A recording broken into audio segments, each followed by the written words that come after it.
Yeah.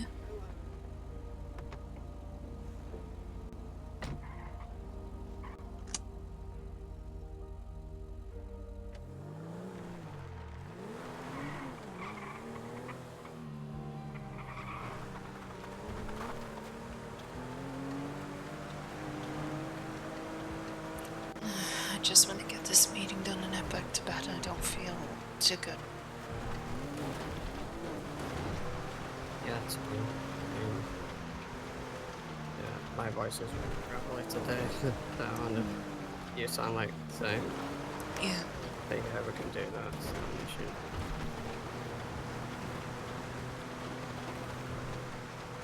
But I know anything needs to happen, so I thought it was a good idea to at least plan it for today.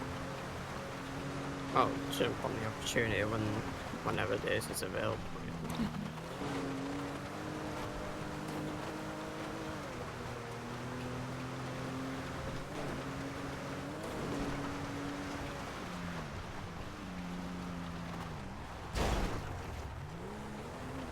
We're meeting them at MRPD. No, I said that to hospital. I don't know if originally that wasn't planned to. Yeah, I feel like previously in that why I was interested. Oh. Just in case, like, it was just in case Hazeley was on, like, ends up being on duty at the same time. Because I know our walls are pretty thin, which still really bothers me. So Yeah. that's why. I'm having trouble with my phone. It's not like showing birdie or anything. Well, it did, and then it didn't.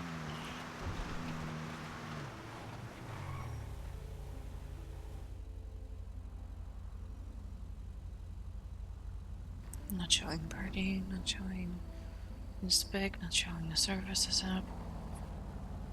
Oh yeah, it's nothing is loading. Yeah, it's the same for me. That's really strange. Yeah, maybe it's a signal. I never had a signal issue before. Yeah, neither have I.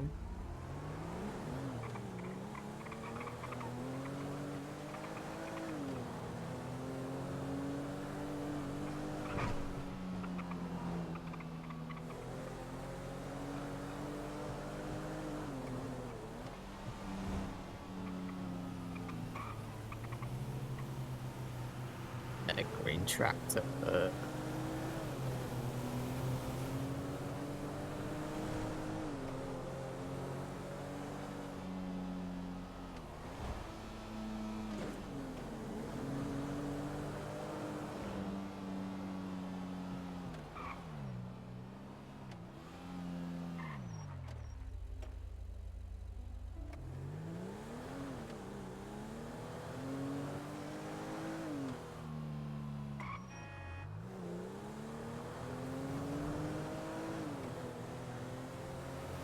Now it seems to be fine.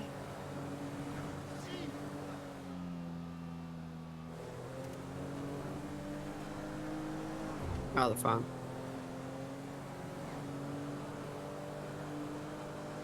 Yeah, it seems to be.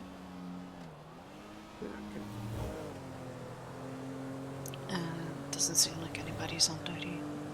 Not for PD or the hospital. DOJ is around now.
You okay?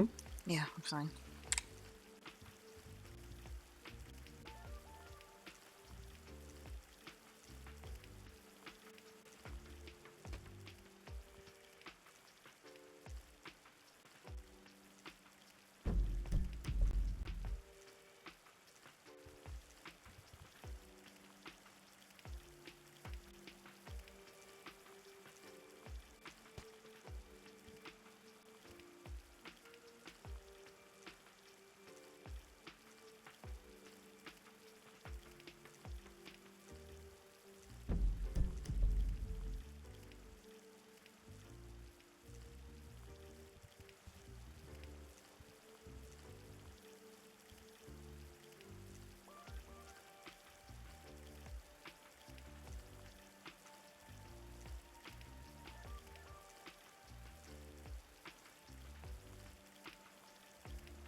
Hello.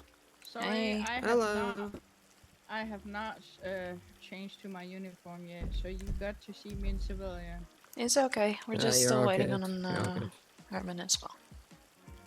Okay, that's all good. I'll bring you through though. Oh shit! Right. Yeah.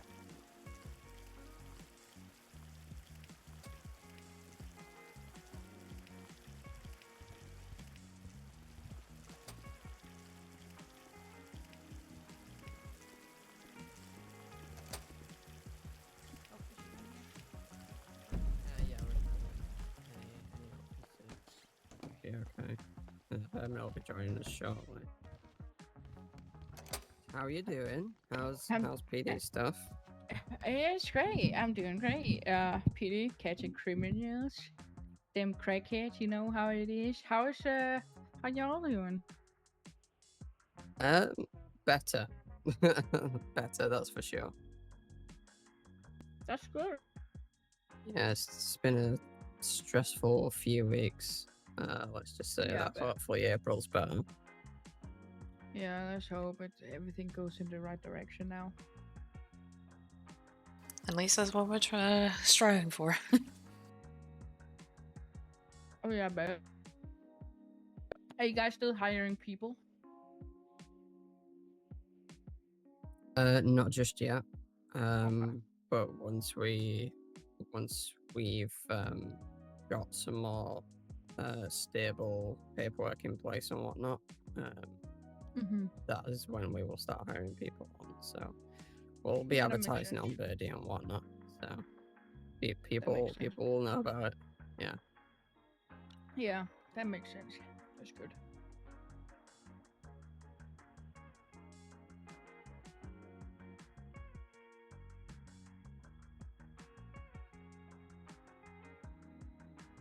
Okay, 1041. Oh, let me see here. I don't even have that.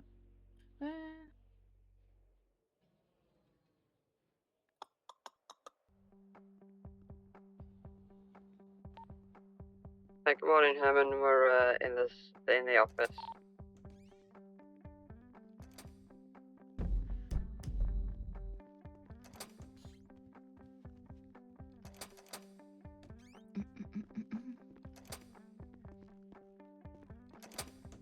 Oh shit. Oh, hello. Woke up with a bad pain Hello. in my back. Oh damn, you okay? Sit down. Yeah, I'll be fine. It's not like a big issue. It's more like a hey, just letting you guys know.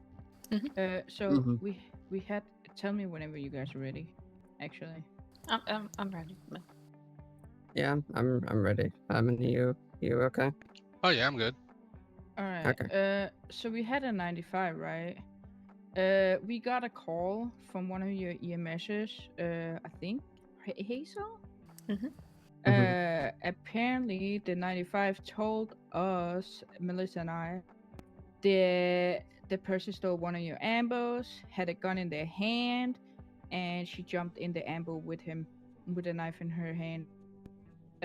Just letting you know, she kind of put herself in danger. I don't know if it's something you guys want to bring up, but it's like quite dangerous for herself. And I got like surprised that she did that. You know, that is the only thing I wanted to raise with you guys. If you like talk to her and say like stuff like it's dangerous for her to do shit like that. Oh yeah, we can definitely do that, and I think for the most part, we all agree with that. It's like we don't really particularly want our staff carrying knives on duty. So also, like putting themselves it's... in danger like that is out of my mind, honestly. Yeah, like we would expect that, if they saw something like that, to call you guys first and get themselves to safety, not actually involve themselves further in the situation. Yeah. That's concerning.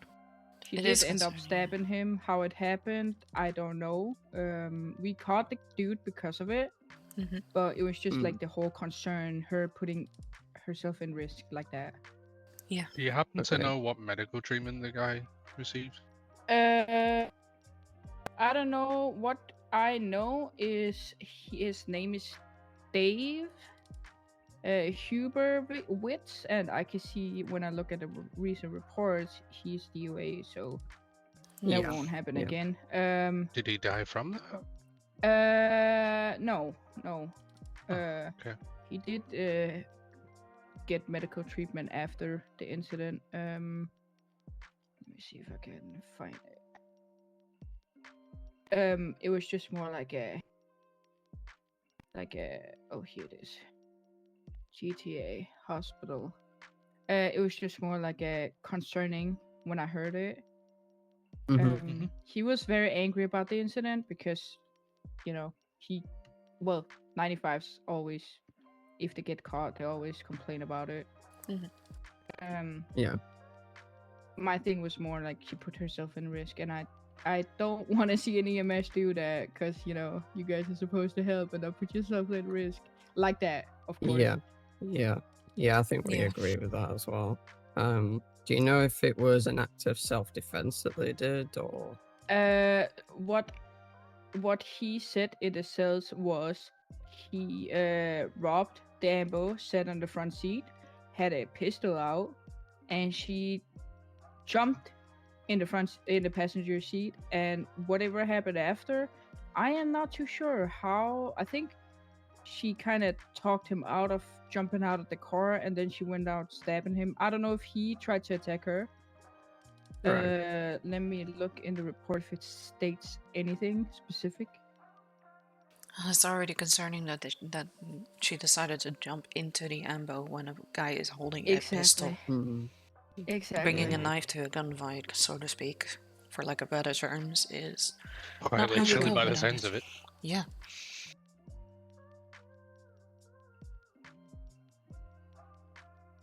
Yeah, when we arrived, he was laying down with a stab wound. And there was found a switchblade and a vintage pistol. So, does it state anything here? No, it doesn't really state anything, and I can't really ask him since he's DOA. Yeah. But maybe Melissa can. Maybe she heard what he said. Okay. Because she was the one handling him in the cells. So I'll definitely reach out to her and ask her for that information. Because if he did try to, kind of hurt her, it was like self-defense.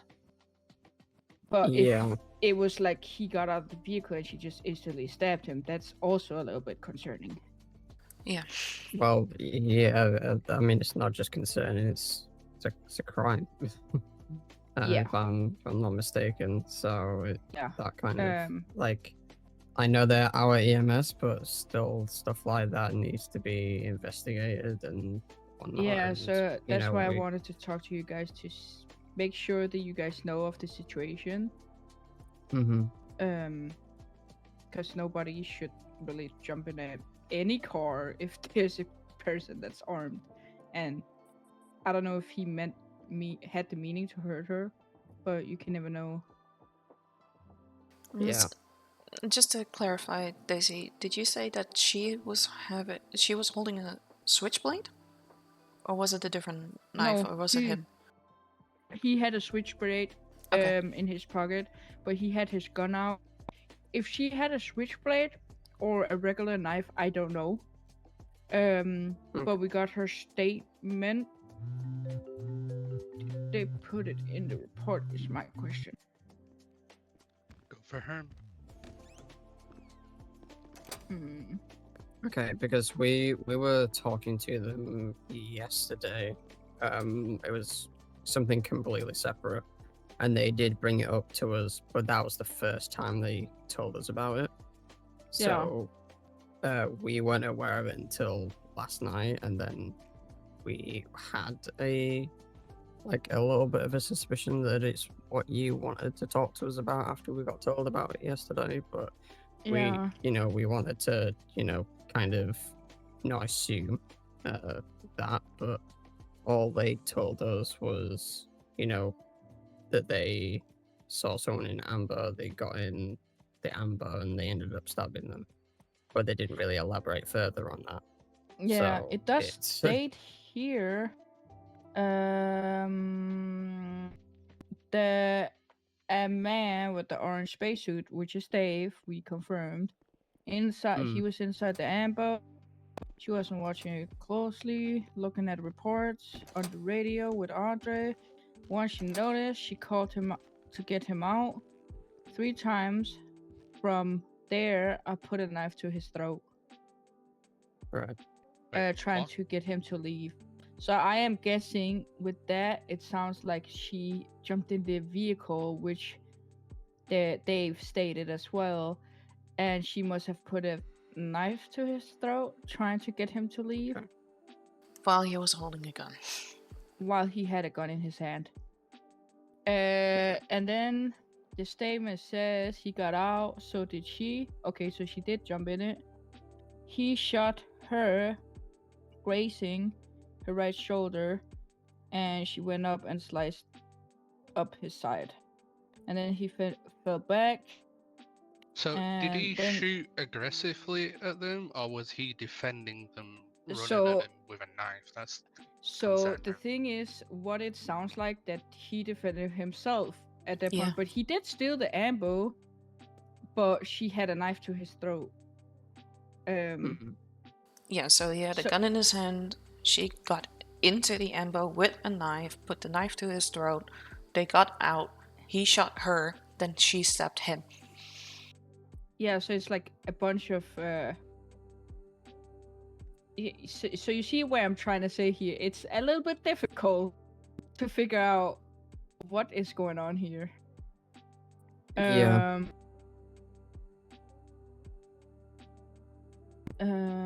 Yeah, and then he fell back and she went to slide us up his chest region.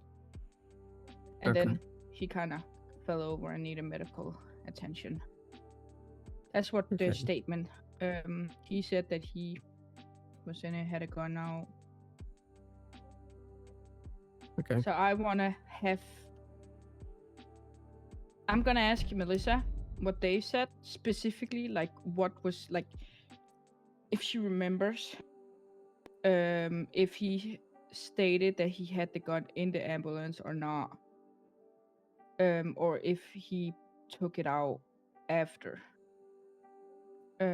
Because she did not state that as of yet. She stated that he tried to steal the ambo, he sat in the ambo, she got in the ambo, put a knife to his throat. Yeah. So I want to get that confirmed before I can do anything first. Okay. Because I don't want to have, Yeah. So I don't know what you guys want to do with that information, but I would definitely try to talk to her and say, like, don't do that. See, we have issues which is getting abused at the moment. I think we all kind of know my cryptic message there.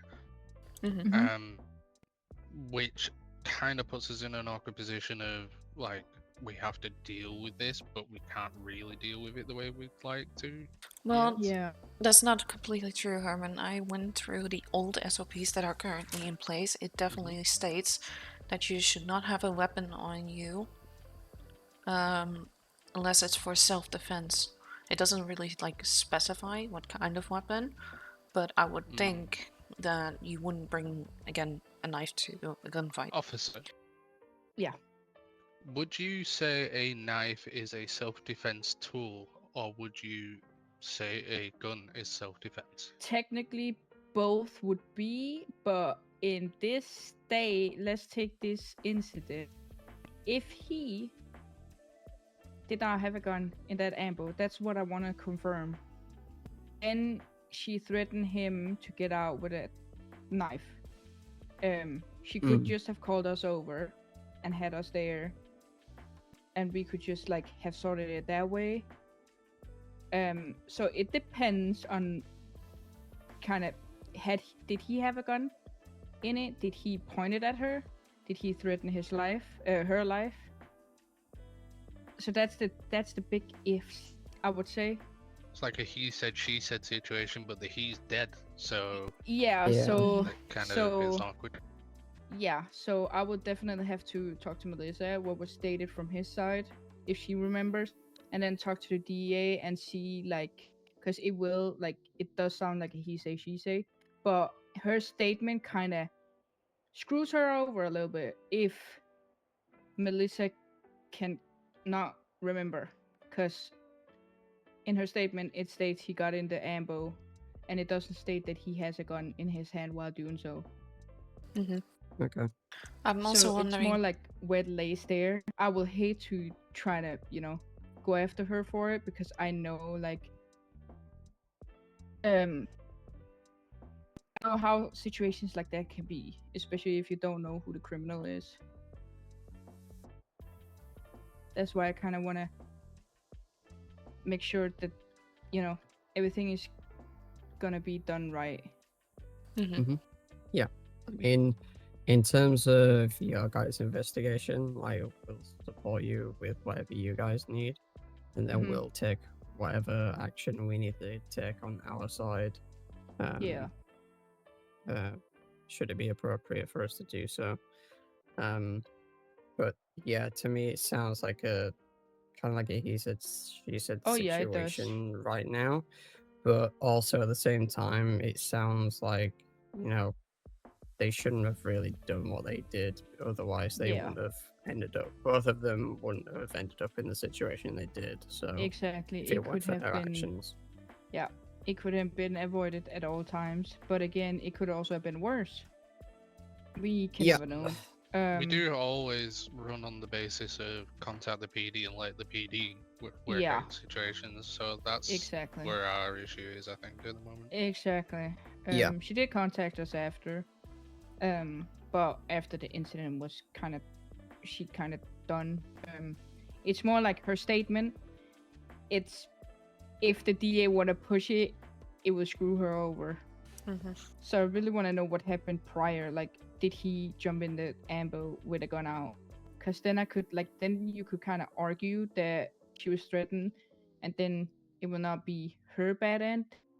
But then you guys just have to talk to her, or whatever the DA, see fit. There is one other thing that I wanted to mention as well. Daisy, you stated that she was on the radio with Andre at the time before the incident. That's what it says here.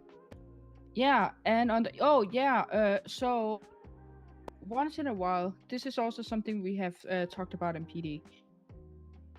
We don't mind people like you guys, for example, especially if it's only one, being on our radio. But when we mid training or mid pursuit, sometimes she did pop up and kind of interrupted it. Okay, that is also an issue then.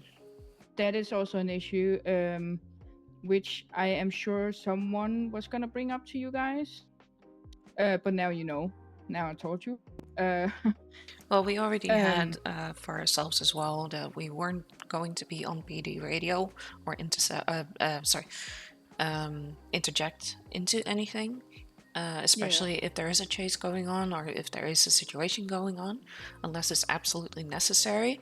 If they were alone on duty, given the fact about the recent events, I can understand why they were on the radio, but they should not, and I don't think anybody should interject with any chase or any situation like that if that is going on. I personally find if I'm on the radio and I'm alone in the PD, I wait for the opportunities of like moments of quiet to be able to just give my little say.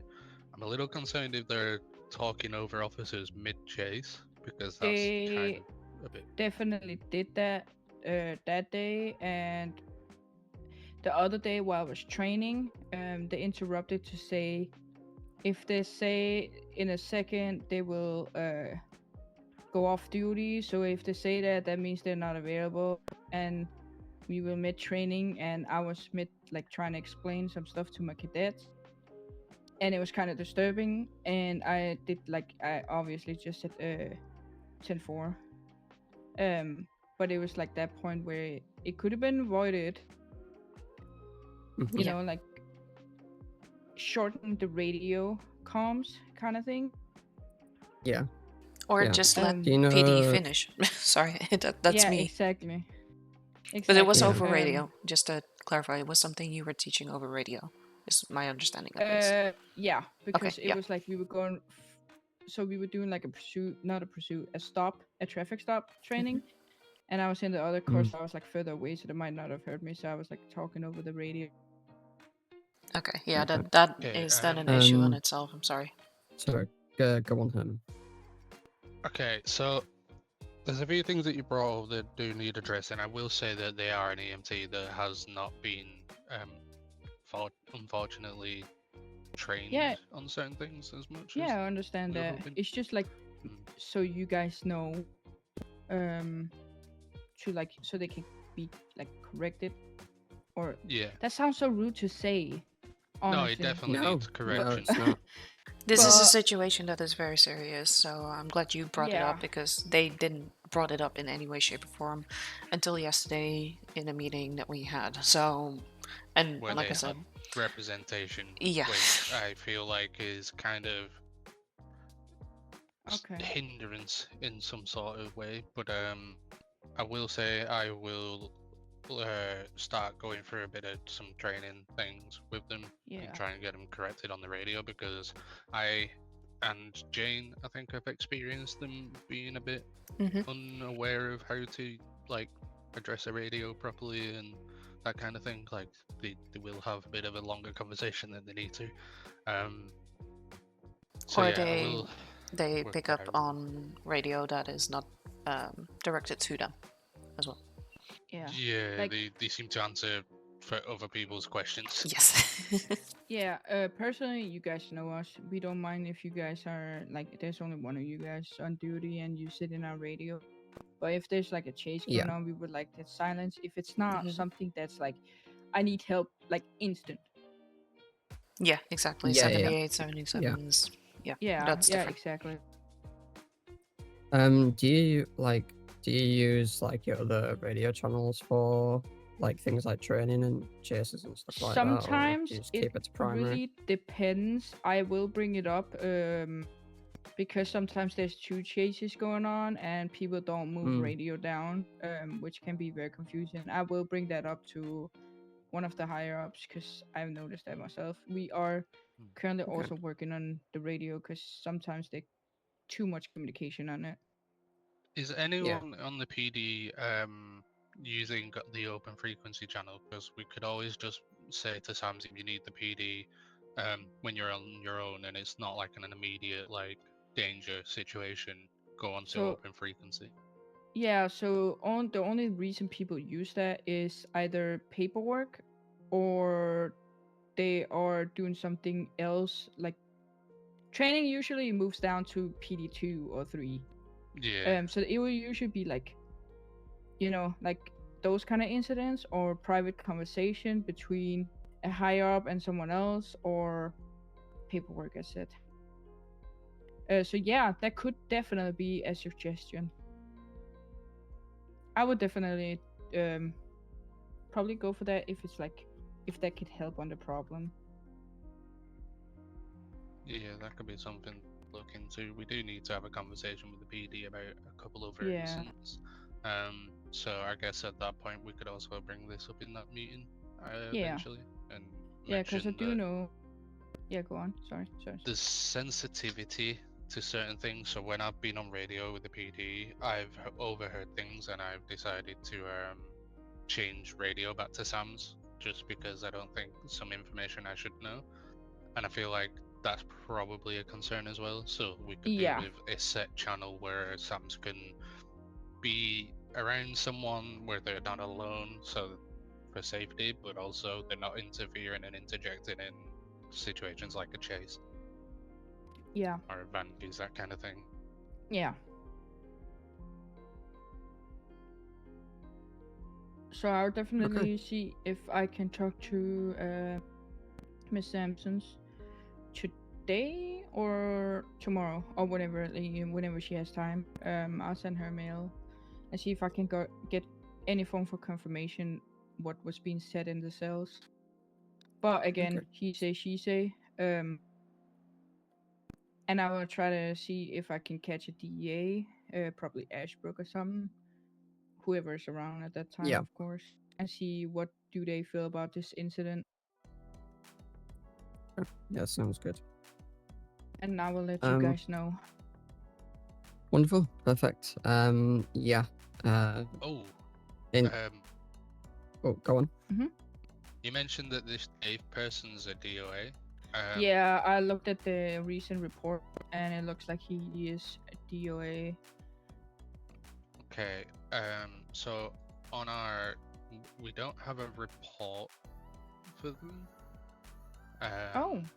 But I'm assuming we probably should update their medical profile as deceased. Yeah, it does say here it was something OIS. Officer involved shooting. Cannot state further within it, but pronounced DOA. Do we think we need an autopsy for that, or is it like a cut and dry kind of thing? I can try to see who has been on it. I was also going to John and. I was also going to ask if there was any medical staff on duty at the time. Yeah, that's what I'm trying to figure out. I'm definitely gonna reach out to those as well. And see who has been what kind of medical staff has been on duty. But these two are not related to each other.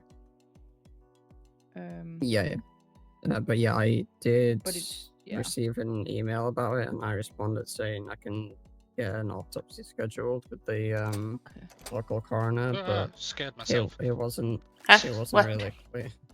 It wasn't really clear if one was actually needed or not, and that's for us. That's something we're still kind of determine if that's us to make that decision, or whether it's you guys. I can request that because we've had some things taught to us from the DOJ about what we can and can't do and what information PD can and can't ask for in terms of reports and stuff like that. So things are still a little bit up in the air in terms of that kind of thing. Yeah, I understand it. Yeah. And yeah.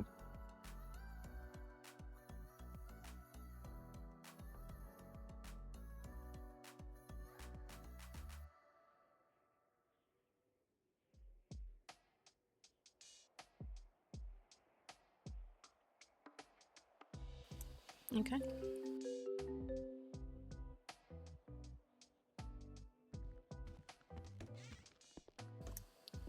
Then I think we covered everything for now, at least. Or am I mistaken, Jeff?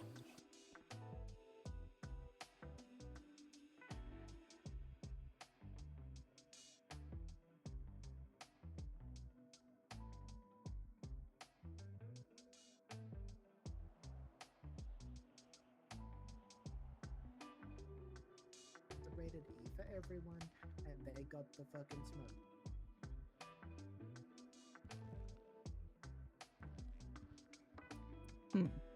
Oh, these boots were made for stomping, and I stomped all over them. I was asking if there's anything else that we can. Oh no, that we can do for you. I was asking you guys as well something. Yeah, I think we all did. I guess we couldn't hear each other. Yeah, maybe not. What was your question? It was more like I was gonna ask Echo if to you guys want VO5, any we more have a for raccoon in whenever the lobby that I needs have medical treatment. what she said. Oh, Or any form for sorry, I'm being summoned. Yeah, you're good. You're good. Sorry, can you say that one more time? I'm alright. I will let you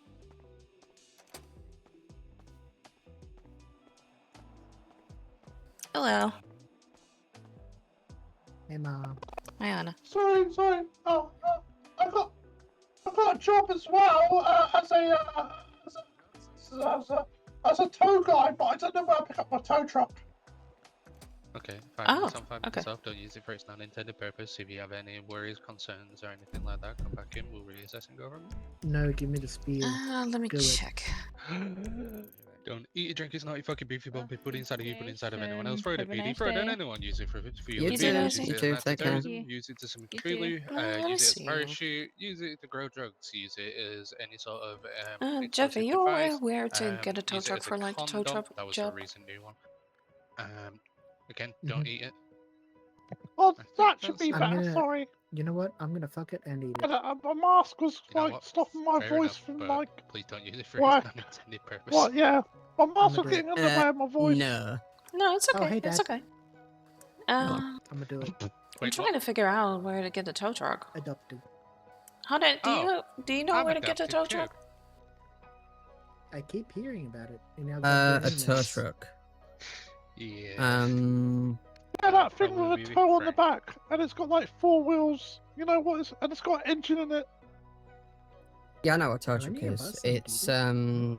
I think the tow trucks are a little bit finicky. I'm not 100% sure if they're working Oh, correctly. okay. In terms of, I don't know if you can rent one. I know you might be able to buy one. Show it up here. I do keep seeing the tow truck randomly parked.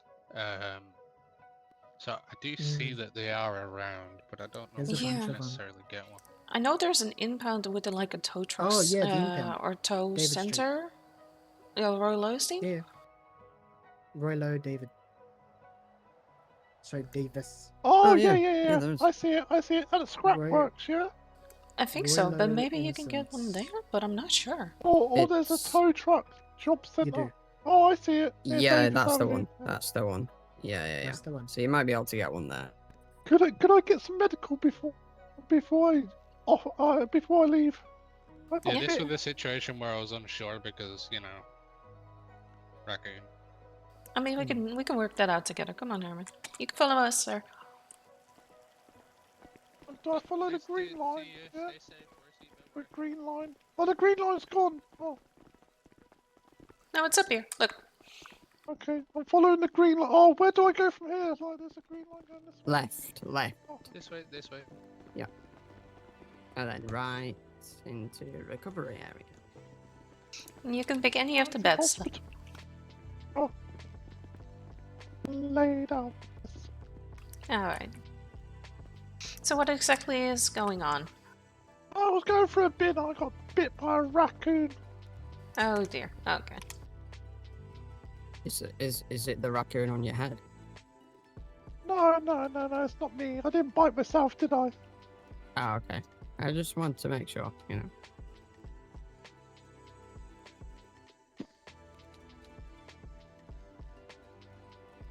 Okay, and just checking where exactly were you bit? Oh, just on my hand. And was it your left hand or your right hand? I think it was my left hand. Oh, my right hand's a little bit itchy as well, so it could be my right hand. Okay. I don't know where I was bitten because I was going full depth with both hands in the bin. Okay. Oh, perfect. Okay, so what I'm going to do is I'm going to clean out the wounds with saline. So that is just a water solution with salt. I'm going to see how deep the wounds actually are, and I would have to say you might need a tetanus shot and a rabies shot, just in case. That way it will stop you from getting any of those infections as well. Okay. So yeah, let me see how deep these wounds are and see if they need any stitches.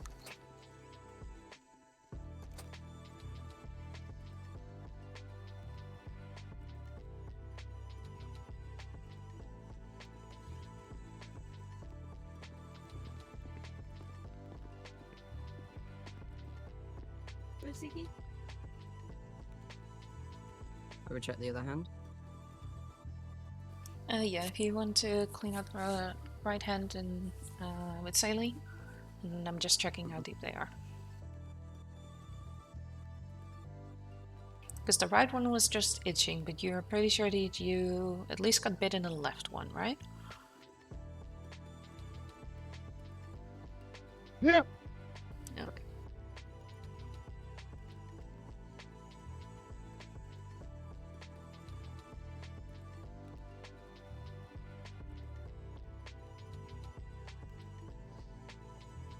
Are you allergic to anything at all? Not that I know of. Okay, that's good. I'm allergic to cops, I think. Yeah, I don't like cops. We just avoid them. I'm pretty sure you're not the only one. Yeah, it seems like the left hand bite is a pretty deep one, so that's probably going to need stitches. What I'm going to do is I'm going to numb the area with lidocaine, and I'm going to see which ones of the layers is going to need stitches. If it is that deep, I will probably use some dissolvable stitches, and I will use some non-dissolvable on your skin. These do need to come out in 10 days, and because I'm also going to give you an injection for tetanus and rabies, I would like to see you in 10 days to see how you're feeling. Okay, I'll try and put that on my diary, yeah? Yep, that's good. I travel a lot, so... That's okay. You can also, if we're not around at the time, you can always consult with Nancy as well, and she'll get them taken out for you. Yeah, exactly. Yeah, okay. Alright, I'm going to use the injection with lidocaine now to numb the pain. So I will count down from 3 to 0, and then I will inject it 3 times. So here goes the first one. 3, 2, 1, 0.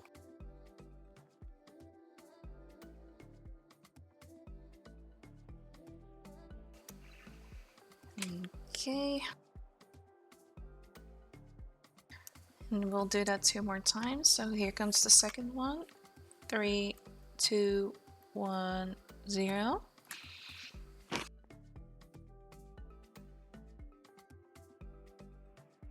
You're doing really good. Alright, last one. 3, 2, 1, 0.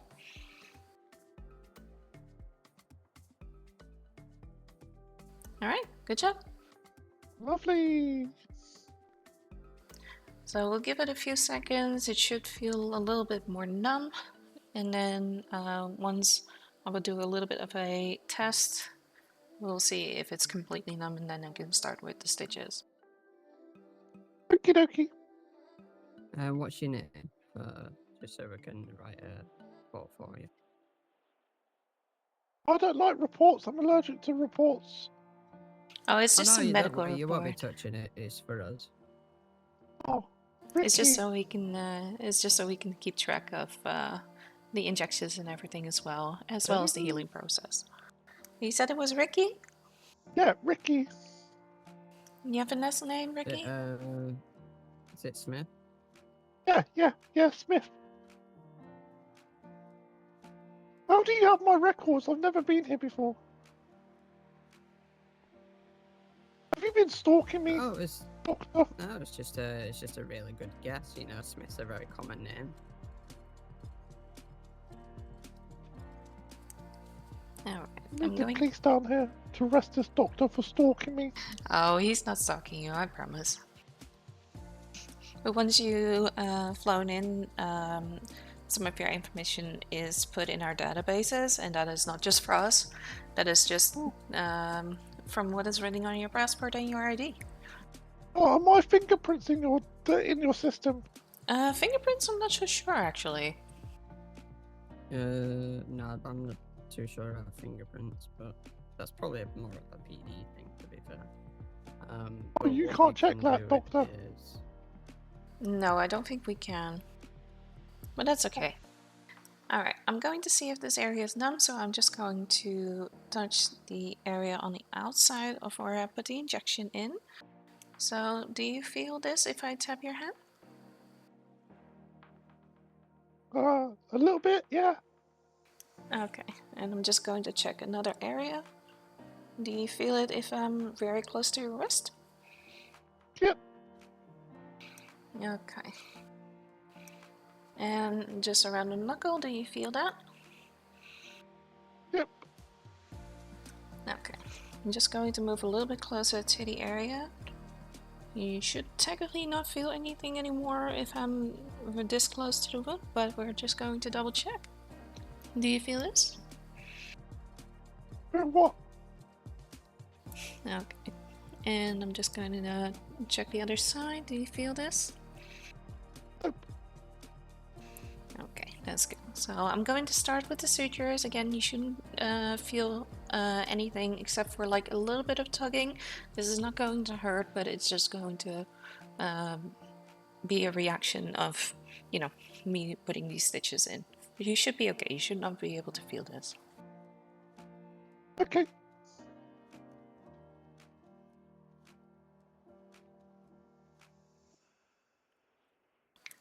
Nancy, just to double check, how deep was the wound on his right hand?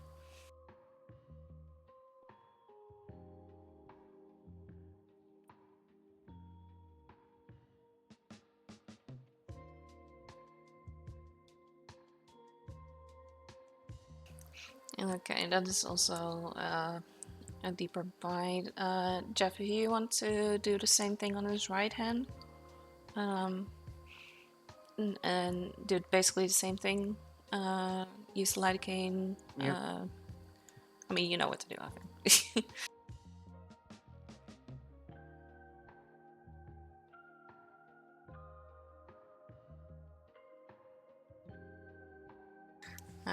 Right, I'm almost done stitching the inner layer, and I'm going to move on to the skin. Again, here's where the tugging gets a little bit more, but again, shouldn't hurt. Okay, I'm gonna jet your here where some lidocaine in 3, 2, 1.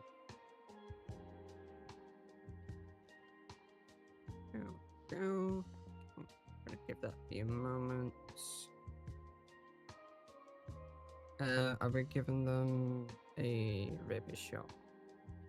I was going to do that after we close the wounds. I will do a tetanus shot and a rabies shot. Okay, we can do some antibiotics as well. Yep. Just to clarify, antibiotics can also be pill form, or you want to do a shot? That's enough.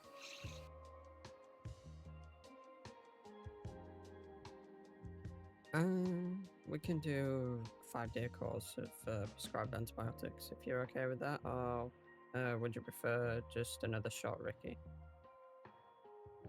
I know we've poked and prodded you a few times already.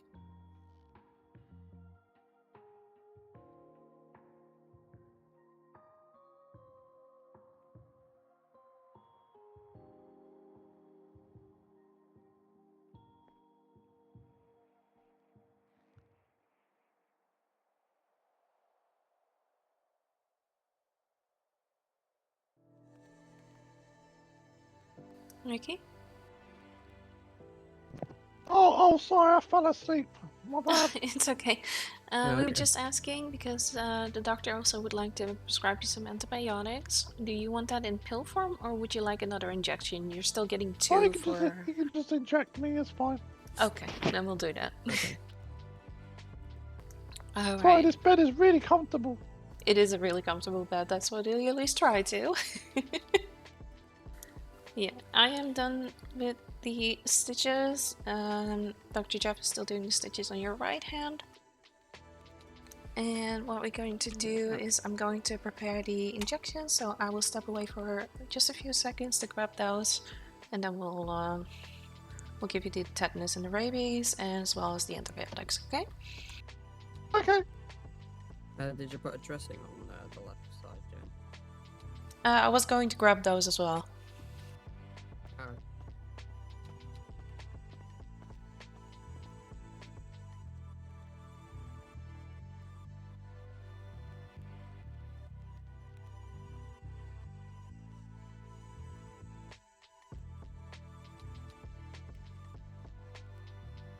Getting ahead of her, Doctor.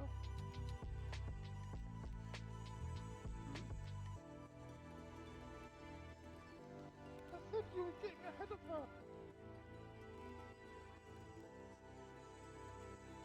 No, I'm not doing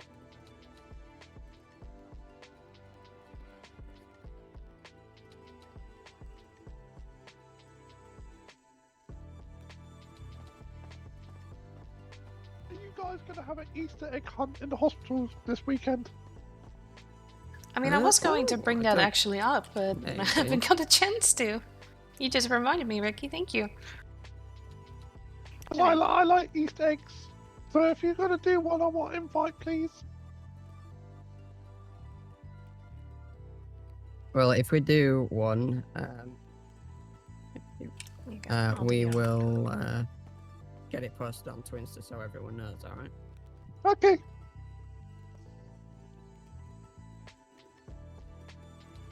Alright, so I have the antibiotics and the rabies shot, and I also have the dressing. I'm going to apply the dressing first to your hand, and then I will give you the injections after.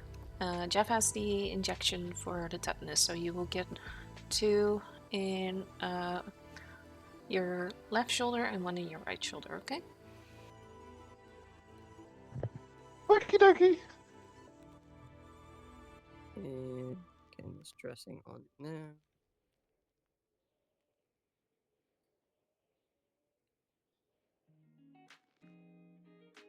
So this dressing should help with the wound recovery Oh, I've and got to healing. say something though, you two. The doctor, the EMS guy behind you, yeah. I think he got a text from his wife because he's been looking at that message for a long, long time. Oh, maybe. I've been telling him off. That's a long message. Just going through bird and listening to what's happening. Of course, okay. Is Doom scrolling into what is happening? Doom scrolling on the job. Well, Herman, well.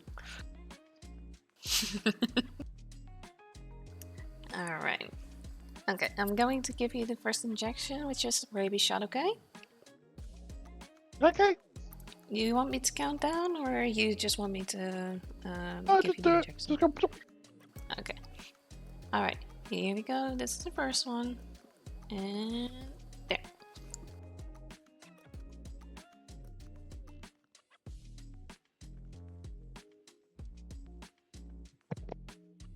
Alright, very good. Good job. And I'll prepare the antibiotics. Tetanus. Did you give me the tetanus and I gave you the... just... No, I just gave you the dressing and the tetanus. I got the antibiotics.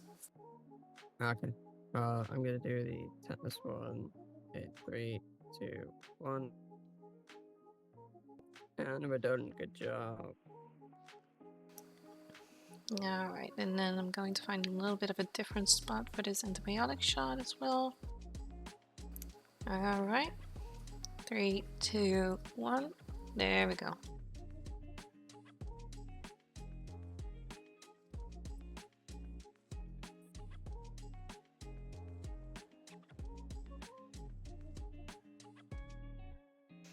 Alright, So for the blasters, which ones would you like? I have animals, galaxy, dinosaurs, or cars.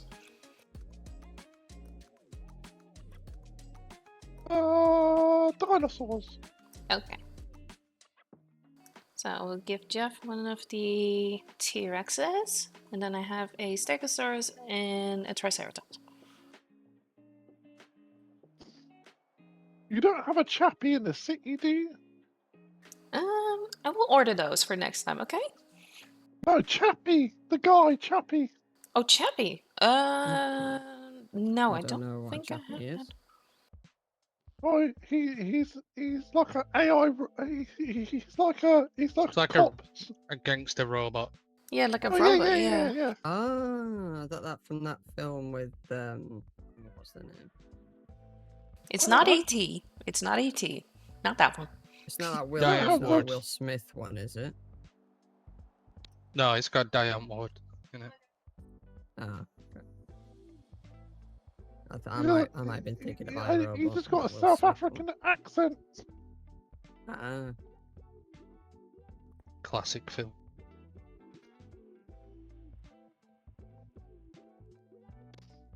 Alright, and just for good measure, because it kind of, once the lidocaine wears off, you can put this ice pack on it, 5 minutes on, 5 minutes off. And it should help with a little bit of the swelling as well, okay? Okay. Alright, that's everything. Alright, you should be all good to go. Do you need a hand getting off the bed there? Oh, I don't know how to get out of bed. And try sitting up. Try to sit. There you go. There we go. He got me There up. you go. All good, Threw all me good. out the bed. You're free. My phone's not working though.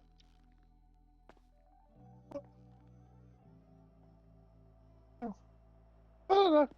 My phone's not working. Let me see if I can get it working. Wait, you can't actually get it out of your pocket, or is Oh, there we go. There you go. There you go. There you go. But yeah, I would suggest maybe checking out the tow center if you want to get a tow truck. Unfortunately, I personally have no experience with it, so I cannot tell you how it works. But maybe there's somebody there that can give you some instructions as well. Yeah, I'll do that. Alright, was there anything else we could do for you, Ricky? No, that's it. Yeah, thank you. Yeah, of course, no problem. No problem. Thanks, Ricky. Take care.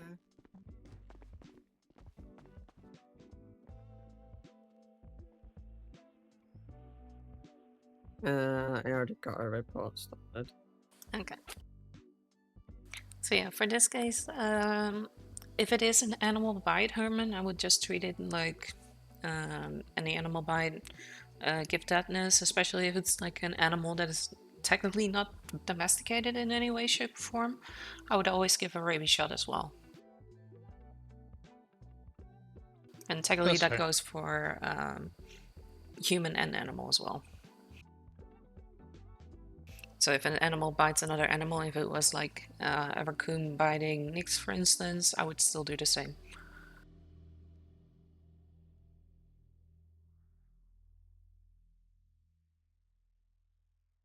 Okay. Yeah, do you want to fill in the rest of the report, Jane, or do you want me to finish it off?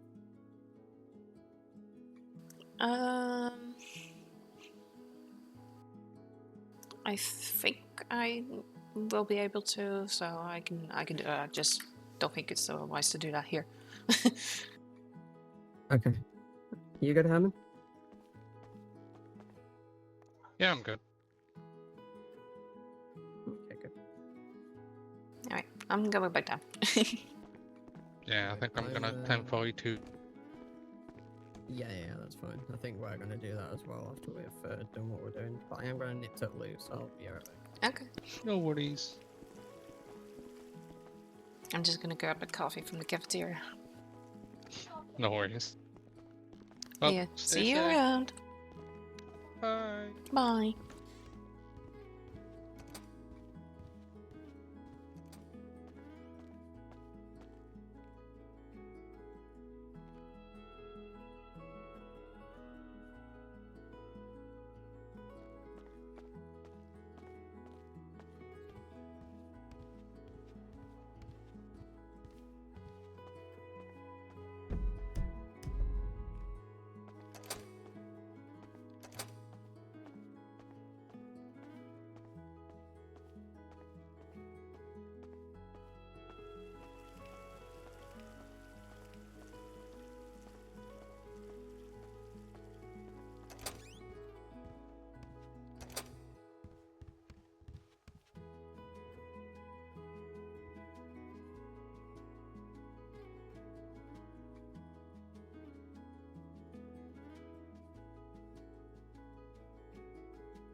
Okay.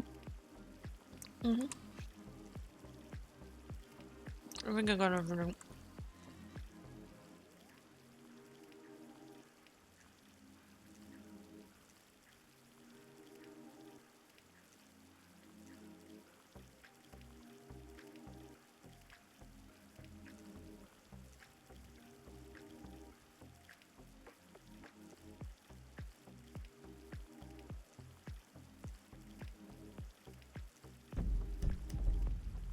Mm.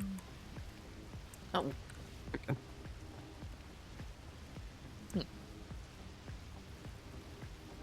Somebody hit a fire hydrant on the corner.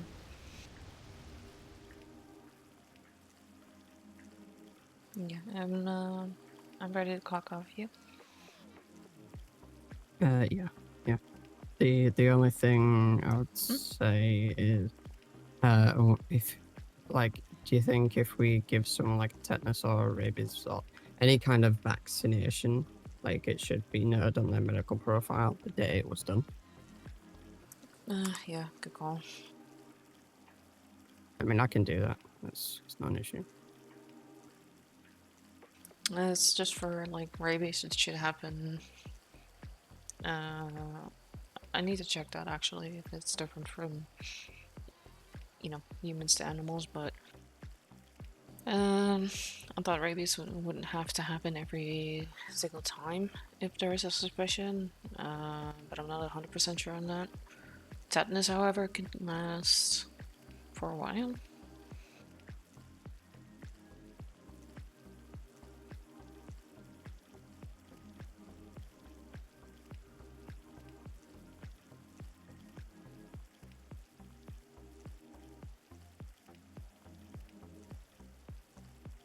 There you go.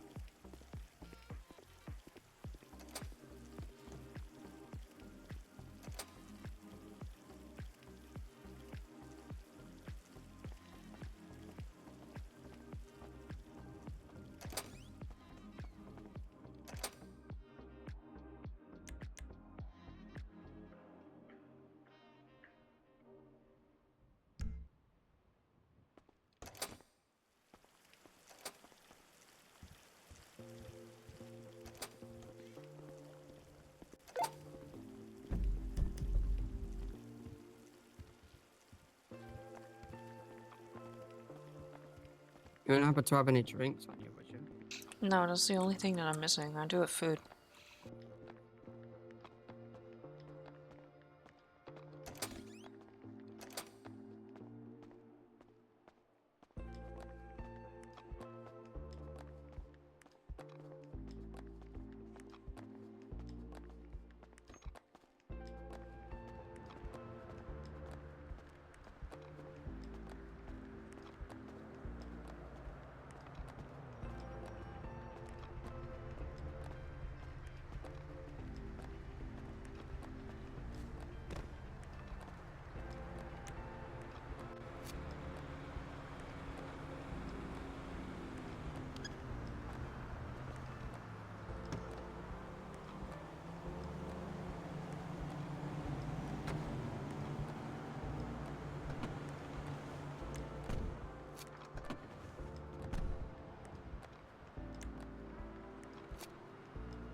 didn't know where you went. It's okay.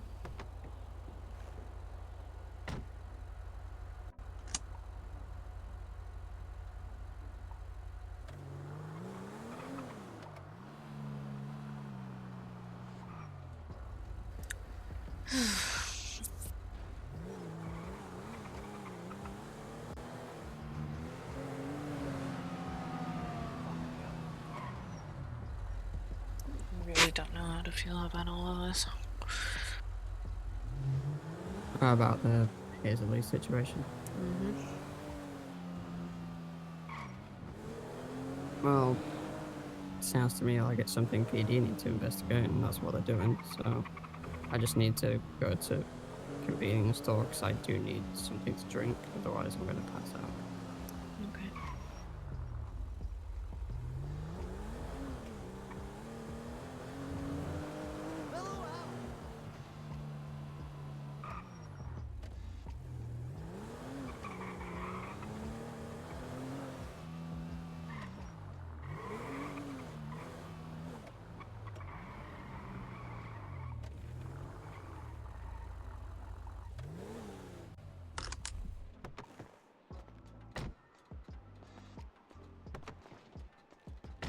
Well,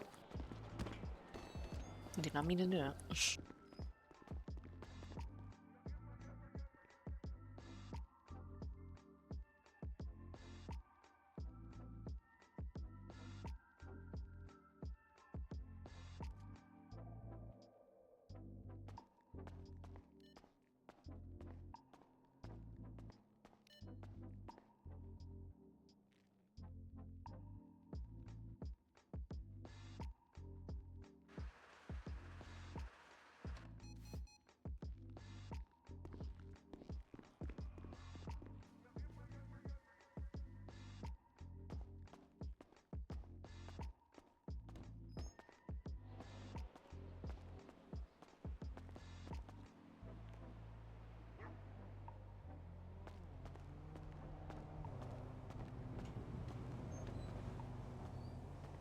You good? Yeah.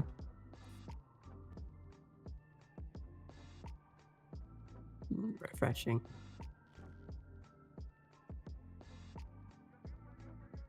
It doesn't beat tea though.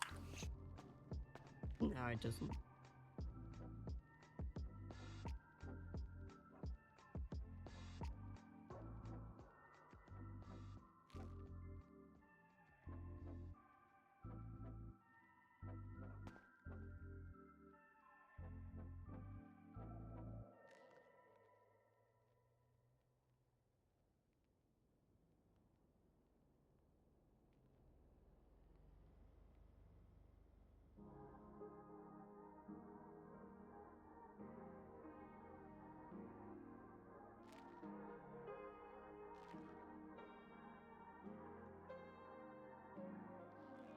Okay.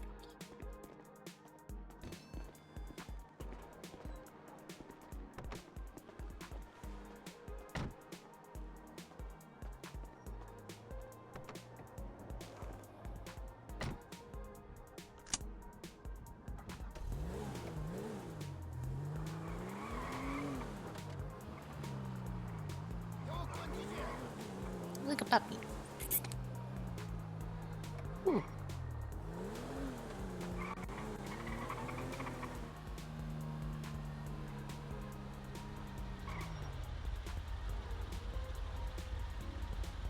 Well, at least that's another meeting out of the way and done and dusted. And more to be had, probably. There's always going to be meetings to be had. Something we'll have to get used to. I mean, I don't mind it, and also don't mind if it is a positive thing, but it seems recently it's only been mostly negative. Yeah, I get that. Or it started out negative, I don't know.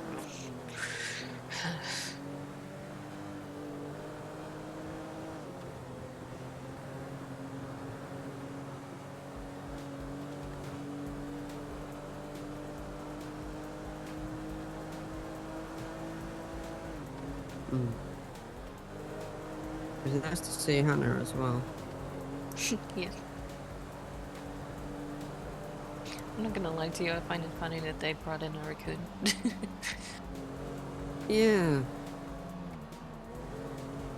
Hey, look, guys, I found a raccoon. There you go.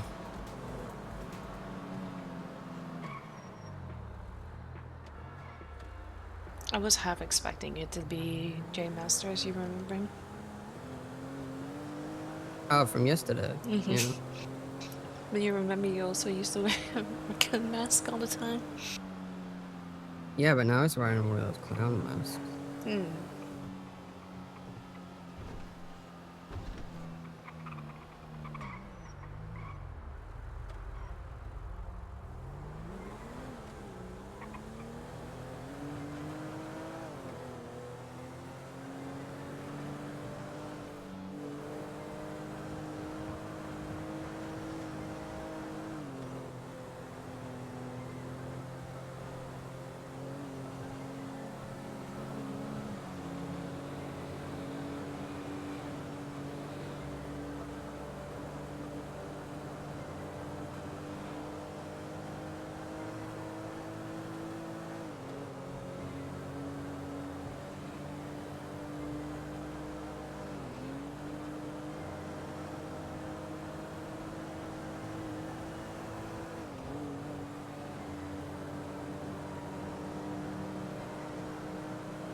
Oh. I'm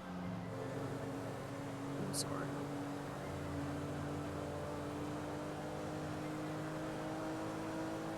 That one came out of nowhere. It happens.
What you do with the beans?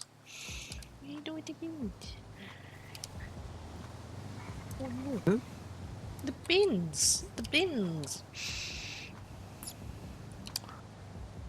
I don't see anything. I just see a ladder with a paint bucket on top. Oh.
Love you too.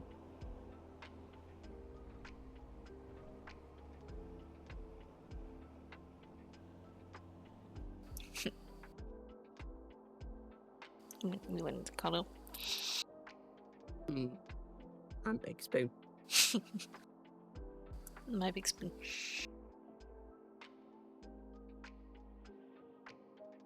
Good night, babe. Good night.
Morning, sir.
Hey.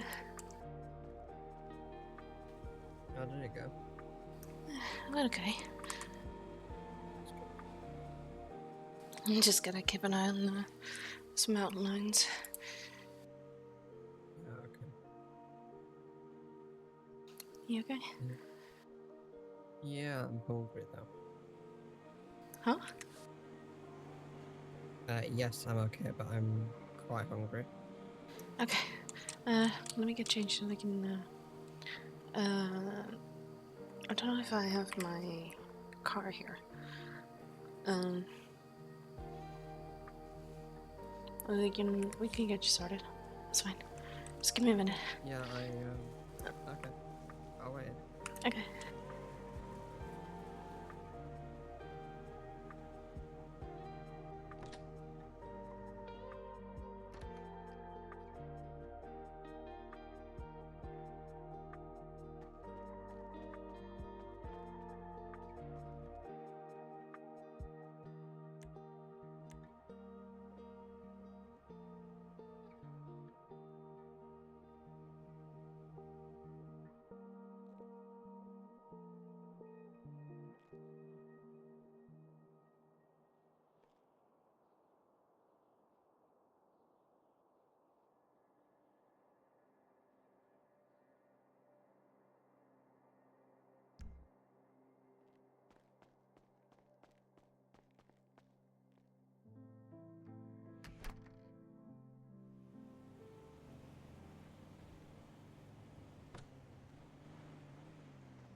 So yeah, I've got a couple of things to do this morning.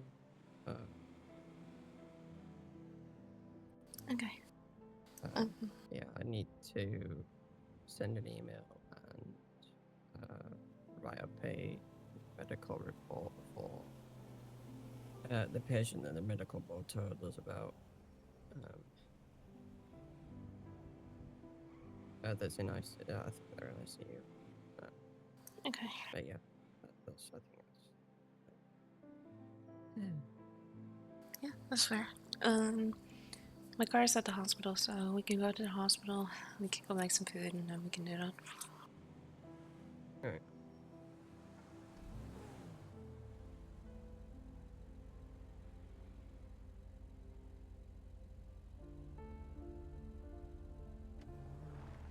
You wouldn't mind if I waited at the hospital, would you? No, I don't mind. I just need to get my car with supplies. Yeah.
It's okay. It can happen.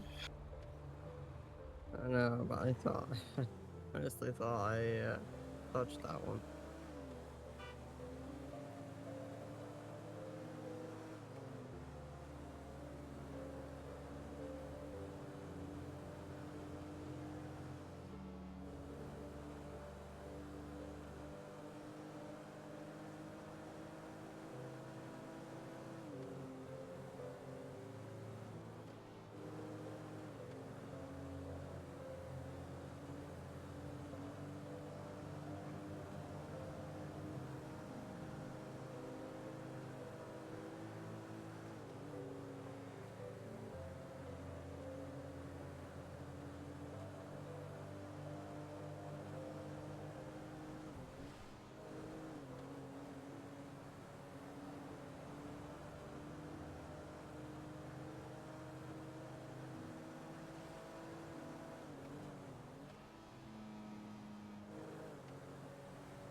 Wait, since when do we have trains over here?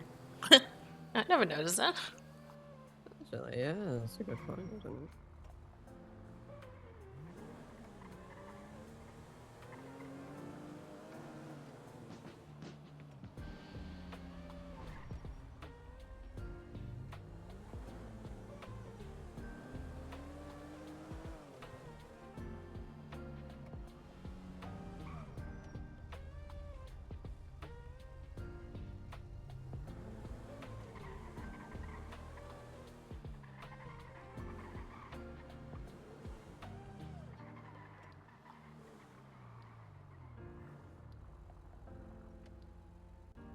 There you go.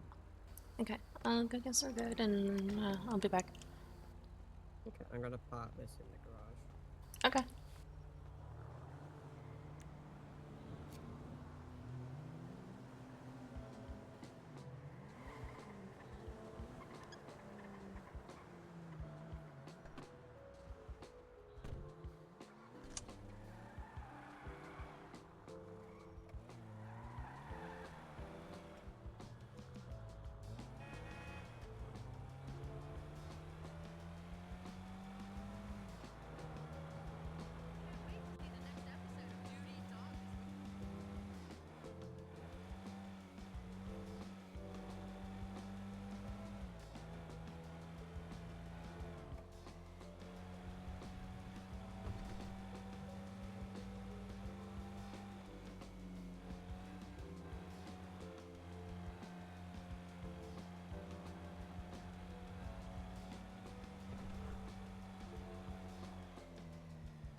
Hey.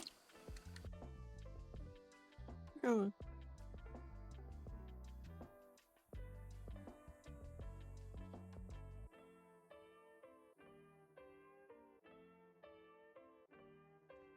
Thank you.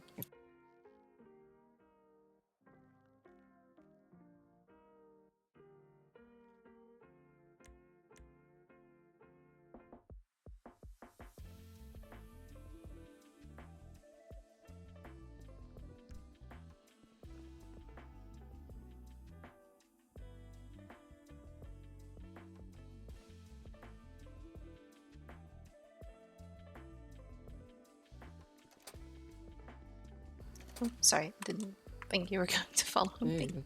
You're good.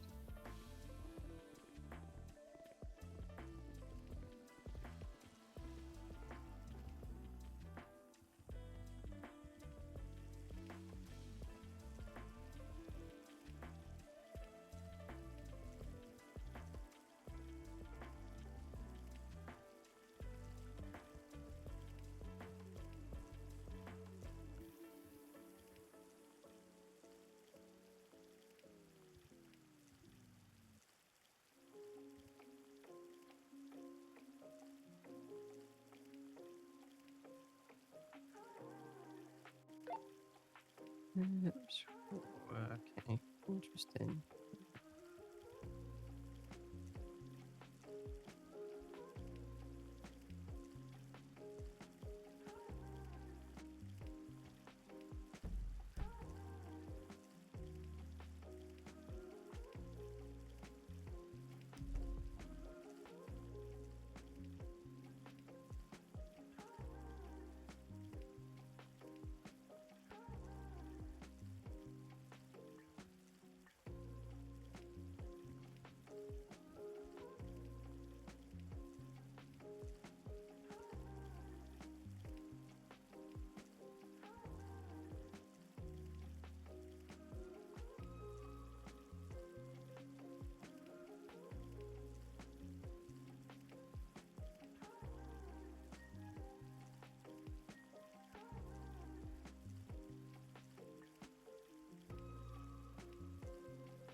Okay.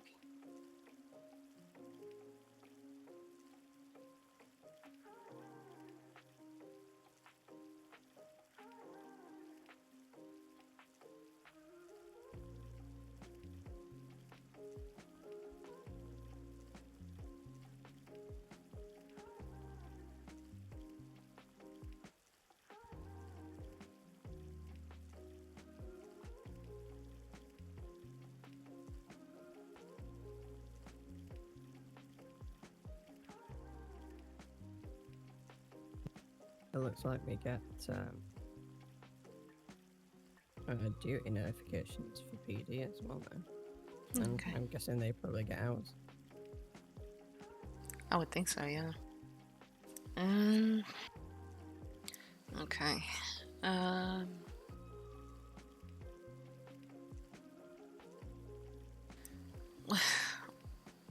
One of the reports that Hazley did recently is completely empty.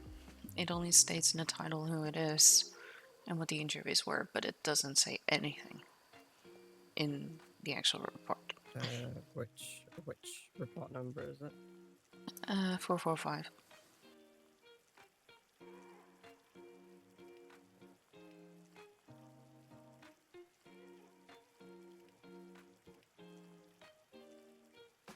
I know we probably had some reports maybe gone wrong with the new templates, but still, like...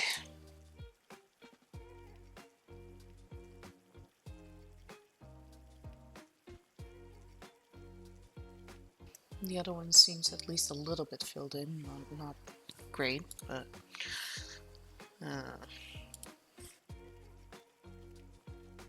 Actually, scratch that. One seems okay. Yeah, so it seems you have to kind of like look at another one first before you go back and look at the one you intend to look at for the report to actually appear without it being empty. Yeah, it's just this didn't change for me, so to me it still looks like the normal template. There's also one that says in the title what the injuries are, but not who. And they also didn't add who it is, interestingly. Yeah, which one's that? 435.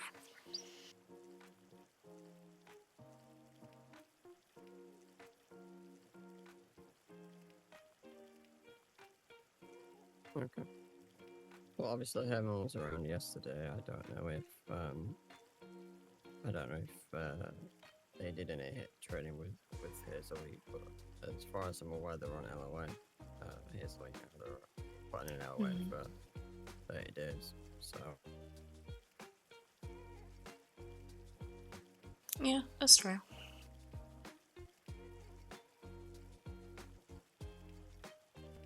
I'm just hoping they remember what it was about and knew who it was about. Yeah.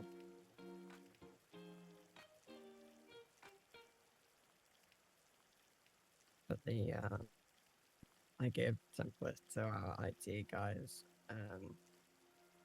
The formatting hasn't come out as intended.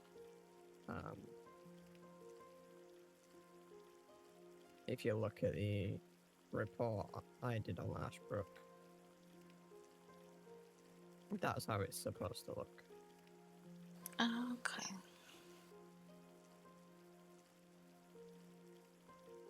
Yeah, that looks a little bit different. I don't know why.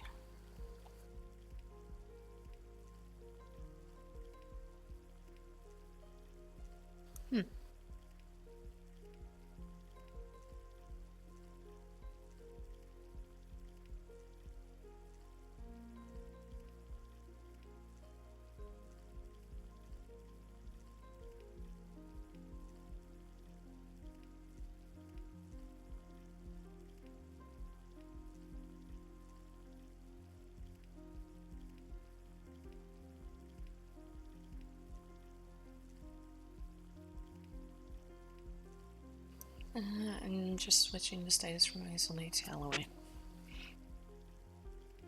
Okay. And wasn't Martha also on LOA? Yeah.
Okay.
Just responded to the email about our coma patient. Mm-hmm. I see you.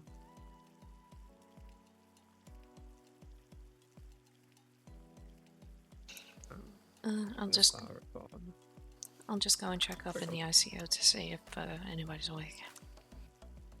Okay.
Jeff, could you come up to the ICU, please?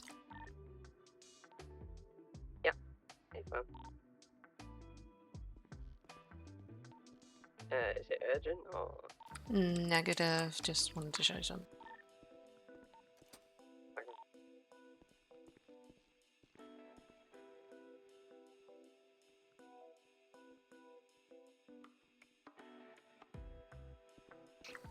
Just to clarify, none of the patients are awake. I just wanted to get some advice.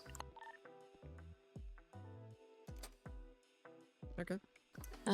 So apparently, the report that I said that is missing, apparently the patient is in here.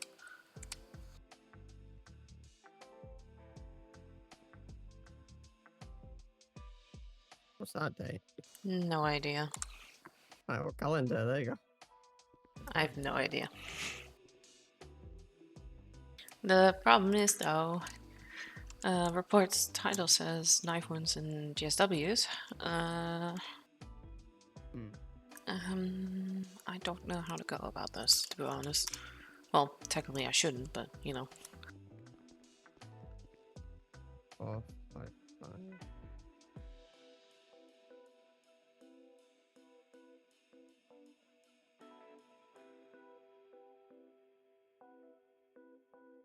Wait, that's Dave Perry's number. That's Herman's. Yeah. But if there's a card for Lily, I think they also messed up with the report number then.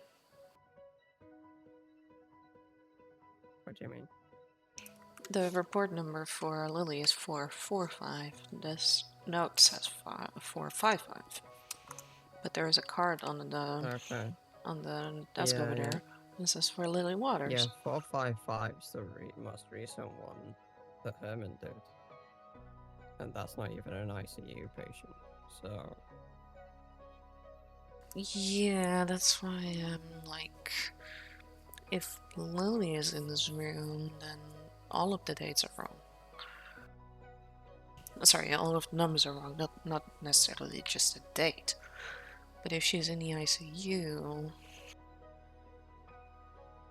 Well, the Lily Waters one, like... The medical that's report empty. hasn't even been completed, right? Yeah, so... And that was 2 days ago. No, it says 29/03/2026. So they have been in the ICU since the 29th of March. Okay. the report was made on the 4th of April. Yes, and again, the title states knife wounds, GSWs. So if she's been in the ICU for that long, that is also concerning that we totally didn't know about that, and also why make a report this late, because if she's been here all this time and Nancy has been taking care of her, we still should have known, shouldn't we?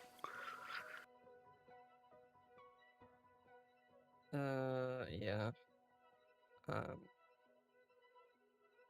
Again, I'm sorry, I'm not trying to like crack down on her that hard, but this is not good.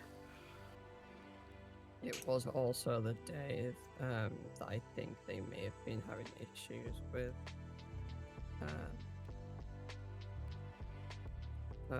the MDT. I understand. That was the same day where we got the new report types of the templates and stuff, and things weren't saving properly. So I'm gonna cut them a little bit of slack on that side of things. However, I think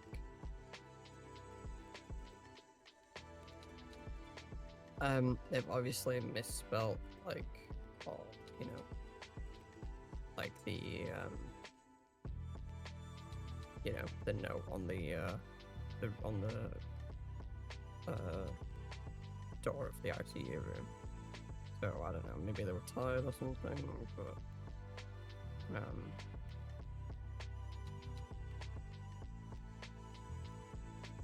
to be fair, that wasn't something I even wrote into the SOPs, putting a note on the door. I think we should add it because I do think it's a good idea, so maybe that should be part of the process. Like obviously not adding the actual patient's name because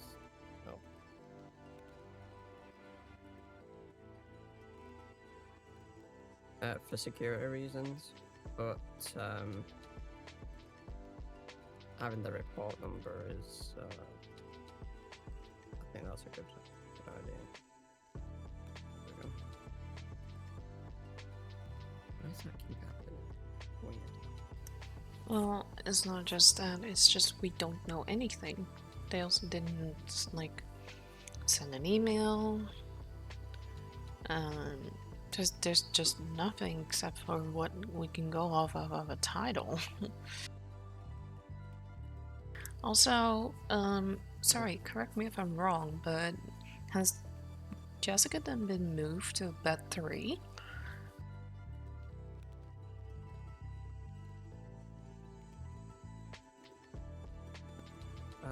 I don't know. When I wrote Jessica's report, that was purely done because I got an email from Nancy saying that they got admitted.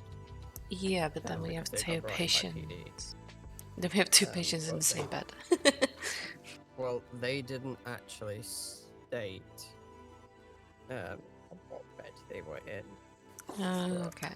Going off of like I went to the reports tab, I went to filters, and under tags I typed in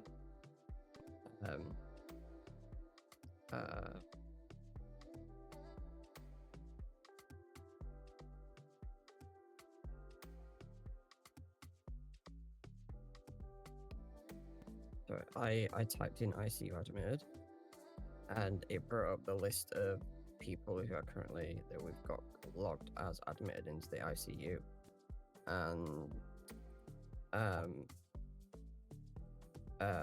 Adelaide's in Bolingbroke. Bob Swanson is in room 1. Yeah, that's that one. So that to me it only made sense that Ashbrook was in room 2. Okay. So either Ashbrook was in room 2 to begin with, and they didn't look at who was in which room, or Ashbrook's been discharged and we don't know about it. Which leaves another thing to be spoken about.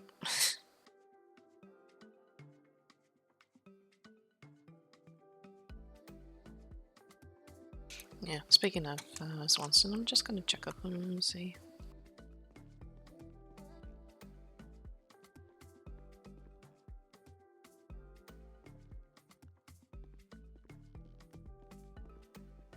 Doesn't seem to be any notes.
Yeah, I'll put a note down for Mrs. Wilson.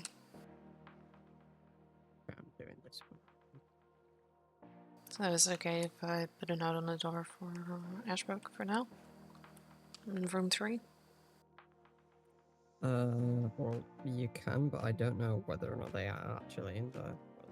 We don't know which room they're in. Okay.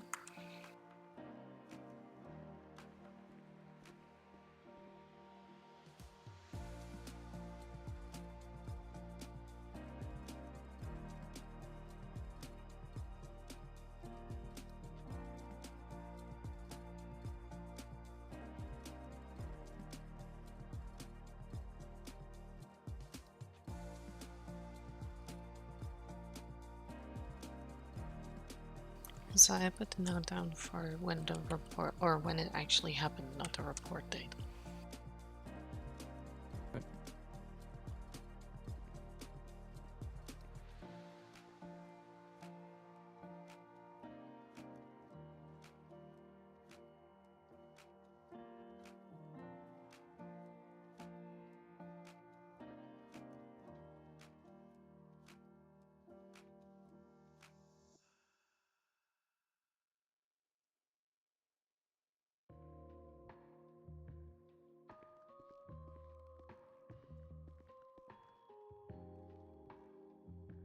Again, sorry I'm bringing this stuff up.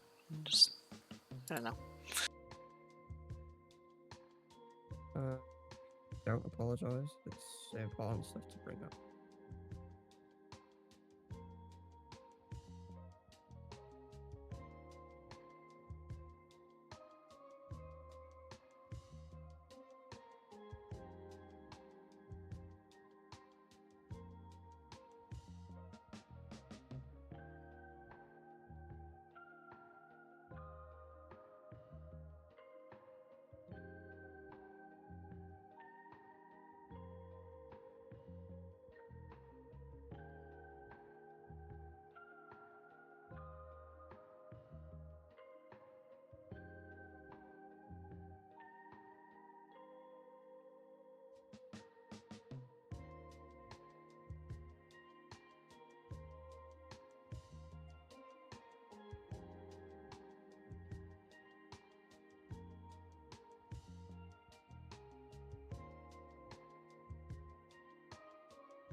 Oh, you actually use the color paper. That's actually smart. I'll change mine. Yeah. I'll adjust mine. Yeah.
Nice. Alright, there we go. And that's probably a little bit different, and I did use a different color just to determine the different patient, but I don't know. I am a little bit worried about this patient.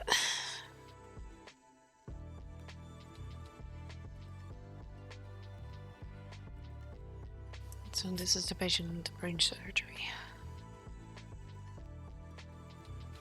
So this is the patient with the brain surgery.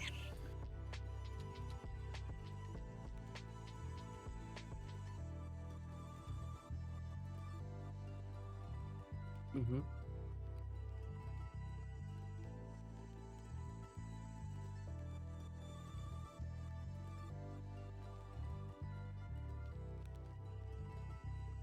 It also says that it was just a one-night stay, but I don't know if they've actually been discharged or not.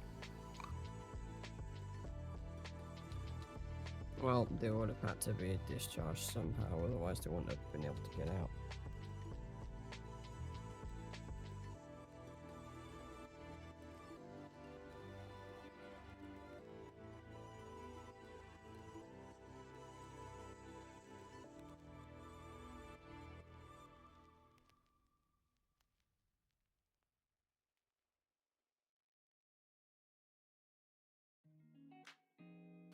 Yeah, and again, I'm not a judge, but you're more familiar with like the medication and the procedures, obviously, so. Yeah.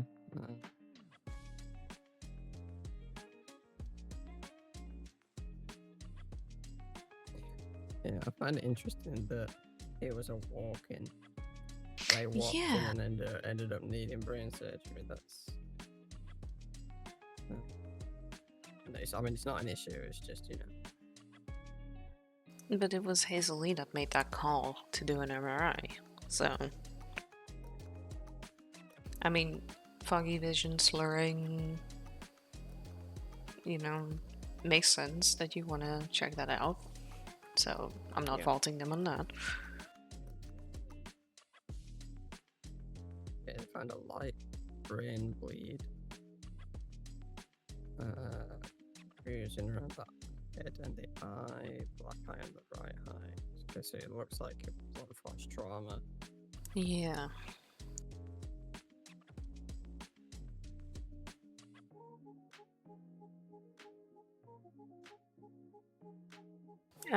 Sorry, I'm confused. Did Nancy did a craniotomy or did she do the craniotomy? Because the way that it's stated. I'm looking at it now. PT want to check up after. some accident. The local doctor took out basics. During the checkup, Hazley did an MRI and performed a craniotomy. So it quite clearly states that Hazel did the craniotomy with Nancy's help. Which really, that should be the other way around. Like, yeah. They said they wanted a checkup after the incident. Hazel should have done the checkup. And you know, if they can do an MRI, that's fine. But the craniotomy should have been done by Nancy with Hazel's help, not the other way around. Okay. Sorry, I was also like, I didn't fully understand the way to, read it, so I'm just, yeah. Yeah. But it's like, open the skull, remove the colt. I don't know what that means. Repair damaged vessels, then clean him up. Like, there's no steps to suggest that they sutured the fucking skull. Oh, sorry, they didn't use any bone cement to put the piece of skull back, which they opened. And they, do that with bone cement. They didn't. It doesn't seem like they prepared the site with iodine or anything like that. There's no steps to suggest that they sutured anything up. And they gave them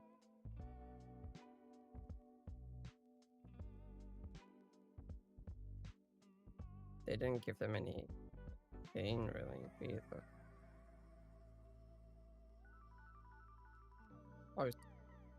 Obviously for brain surgery, like, ideally they need to be like awake. So you literally just you give them pain medication and local anesthetic to the area. But this is not good.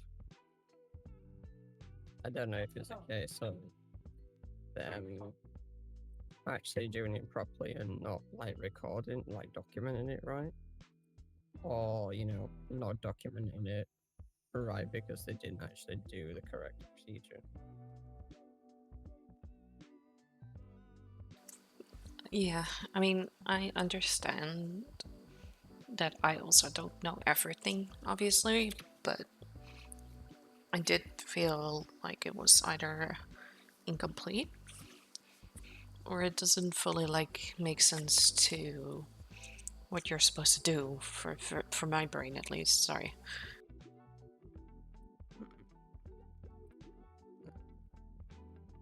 But also, diazepam's fine.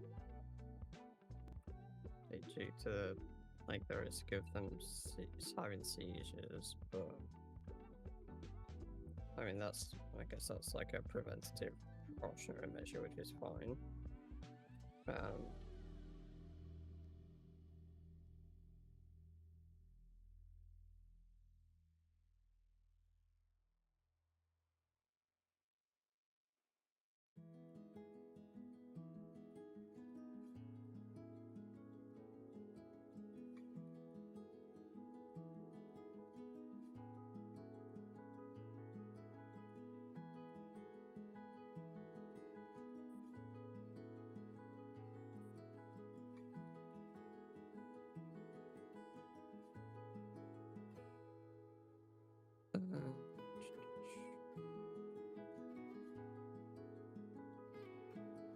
The Apixia ban, it's fine for thinning blood to go to the brain, but that still doesn't that still doesn't prevent any further brain swelling. Like, they need to be given mannitol first, even before surgery is considered, to see if it goes down without surgical intervention, because a lot of the times, yeah.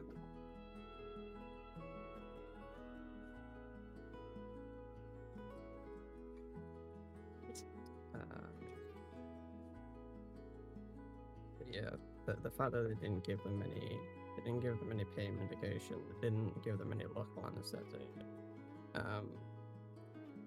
They haven't documented that they, replaced the piece of skull that they removed and sutured up.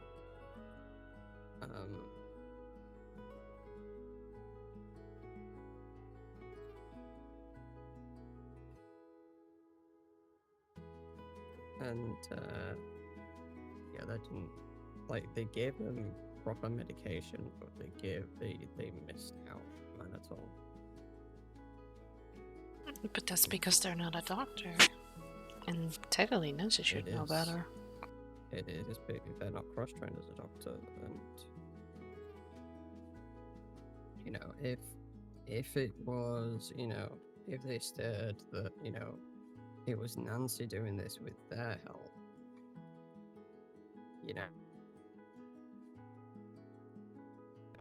that's fair enough. It's not. It's the other way around. The other way around.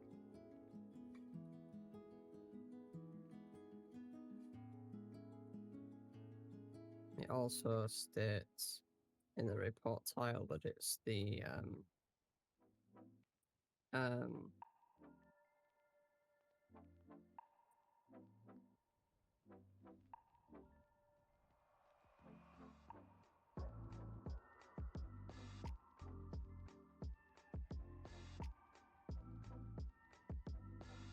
Is this the 3rd of April or the 3rd of March?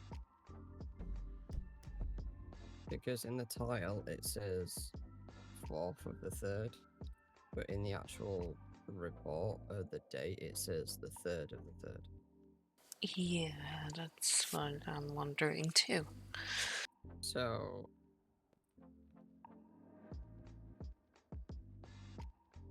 but it's been made on the 3rd of April. Like, this report is the 3rd of April. So 3 days ago. So the date in the actual report isn't correct. Yeah, but then it's already shown that is the way it is. So let me actually change this. Yeah. See, that's why they need to put the correct dates down, because you read that and you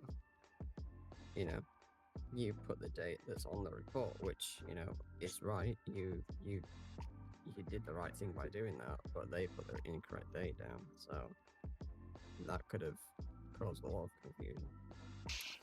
It was already confusing with Lily, so I don't know. When did I?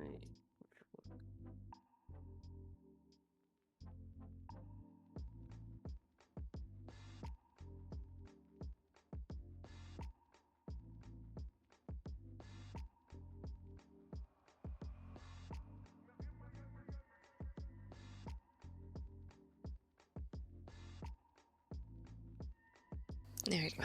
Yeah, thanks. Yeah, this was done before we put the new SOPs in place, as well. So yeah, I don't think we'd really be able to take any disciplinary action on this. No, but this is something that needs training.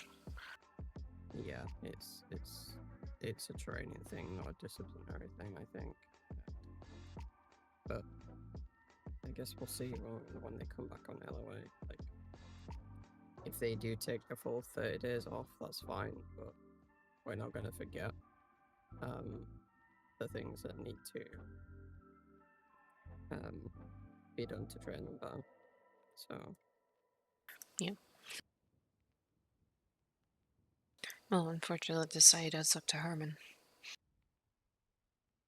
It's not up to us, but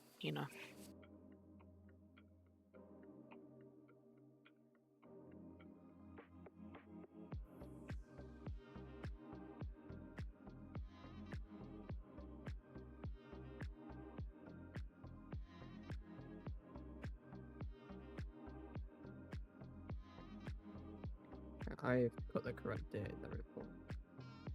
Okay.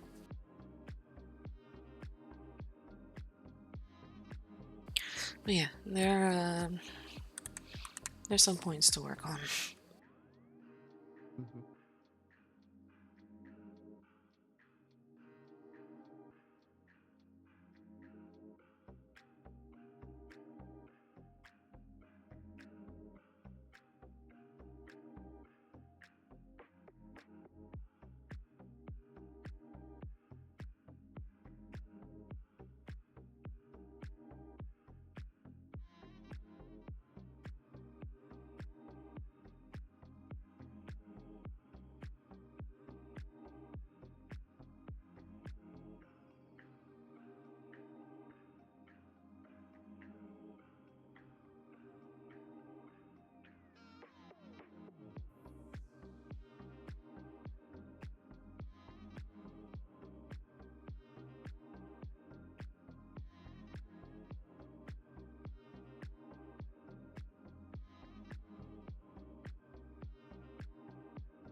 Okay.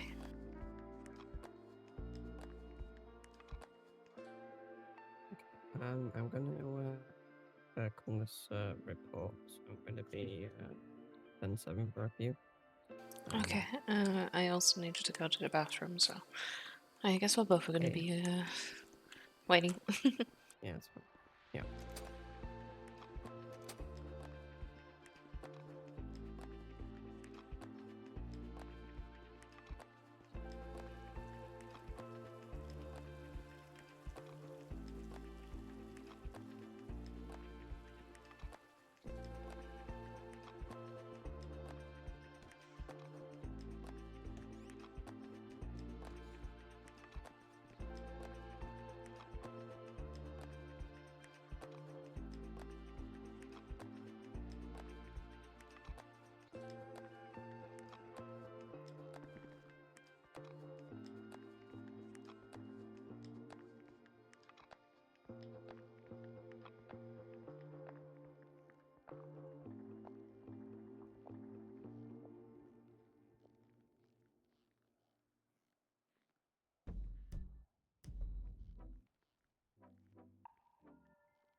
0310.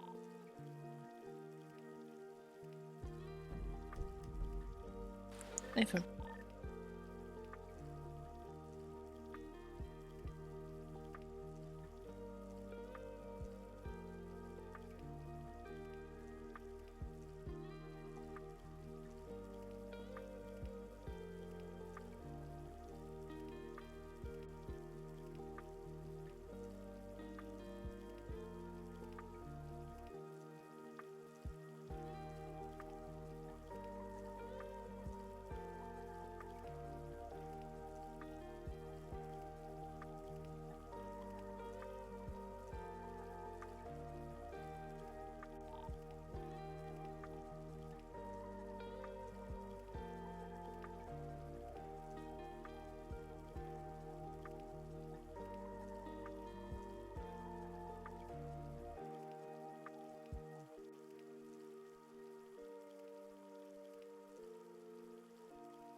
I'm just stepping outside to check for a good location for the assessment that I have in mind.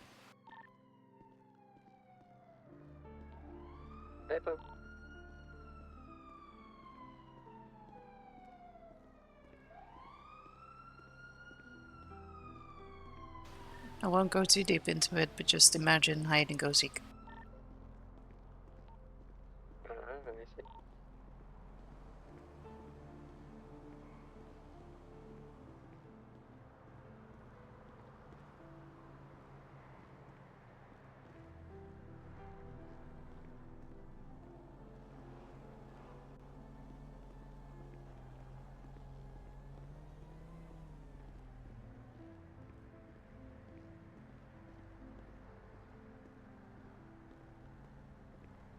I think that's a pretty good spot.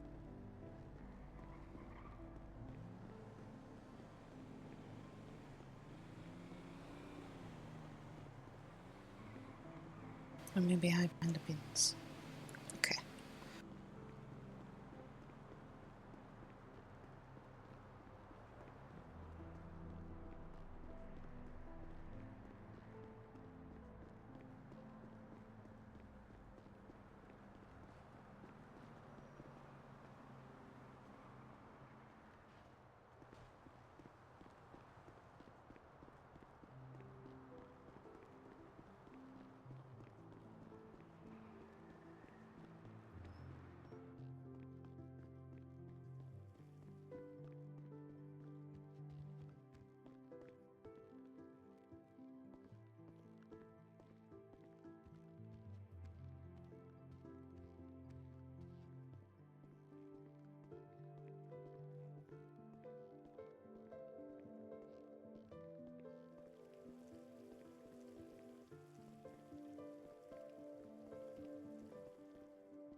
Hi, Liam. Boo-boo while test driving a bike.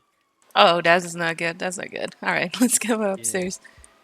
Thankfully, it wasn't full boo-boo. Okay. Then I don't know what would have happened. I don't know if I would have been in the airport or at drive. I don't know. Yeah, exactly.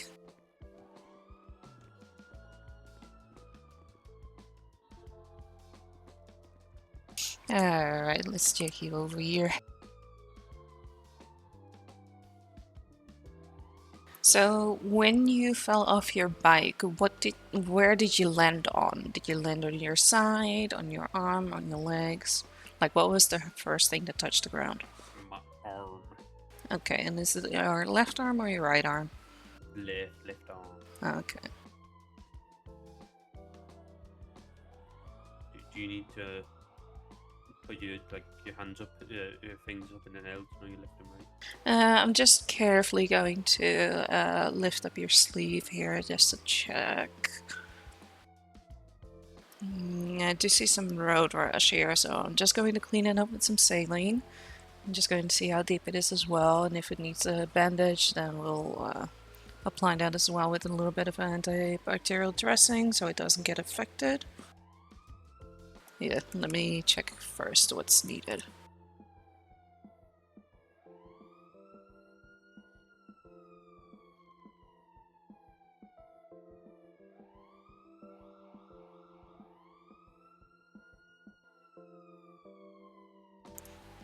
Okay, so it doesn't seem to be that deep, so I think a bandage with a little bit of the dressing should suffice. So I'm going to clean it up fully and I'll put the bandage on.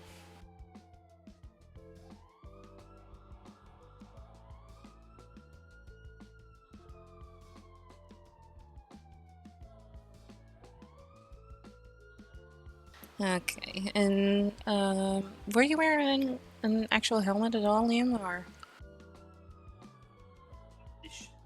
This mask is reinforced. Oh, okay, yeah, just wanted Nice to double check. Inside. And what is your pain currently sitting at? Like a 3. A 3. Okay. Yeah. I would say. Yeah, exactly. But if you feel like you do want to at least take a little bit of painkillers, you can always use paracetamol. You can always get that over the counter and in any of the stores. If you do feel like it's getting worse, obviously I would suggest to come back. Do you know what day it is today? Monday. And what year are we currently in? 2026. And can you name me 3 birds, please?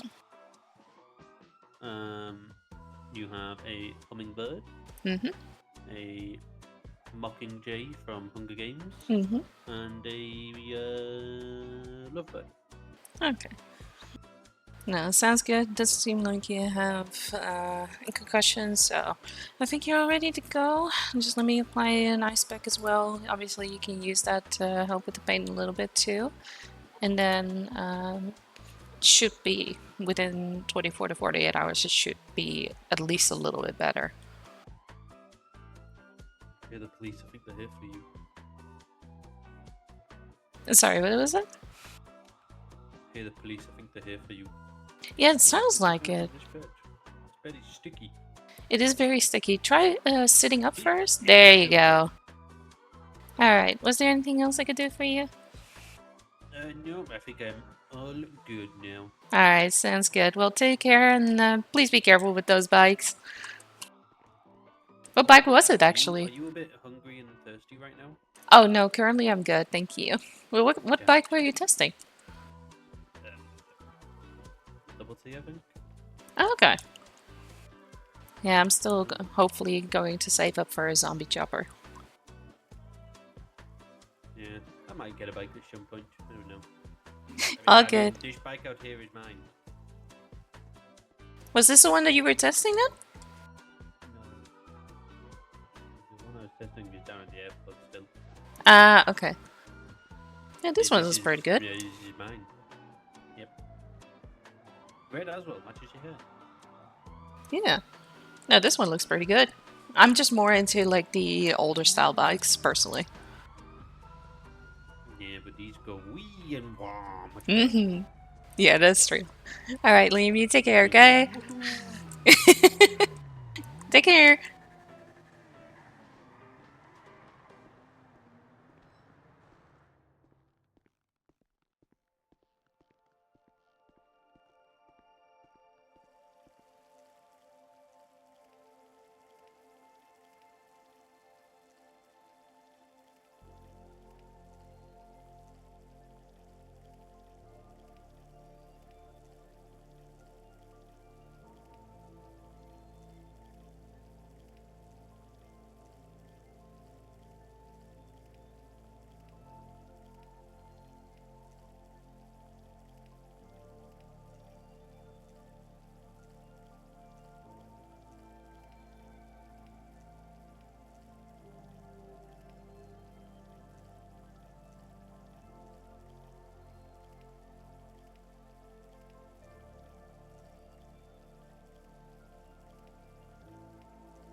Damage to PD.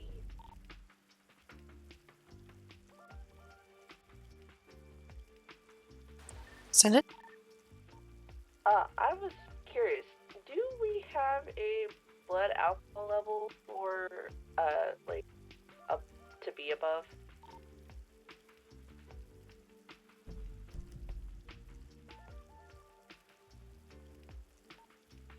Are you talking like a legal limit? Yes.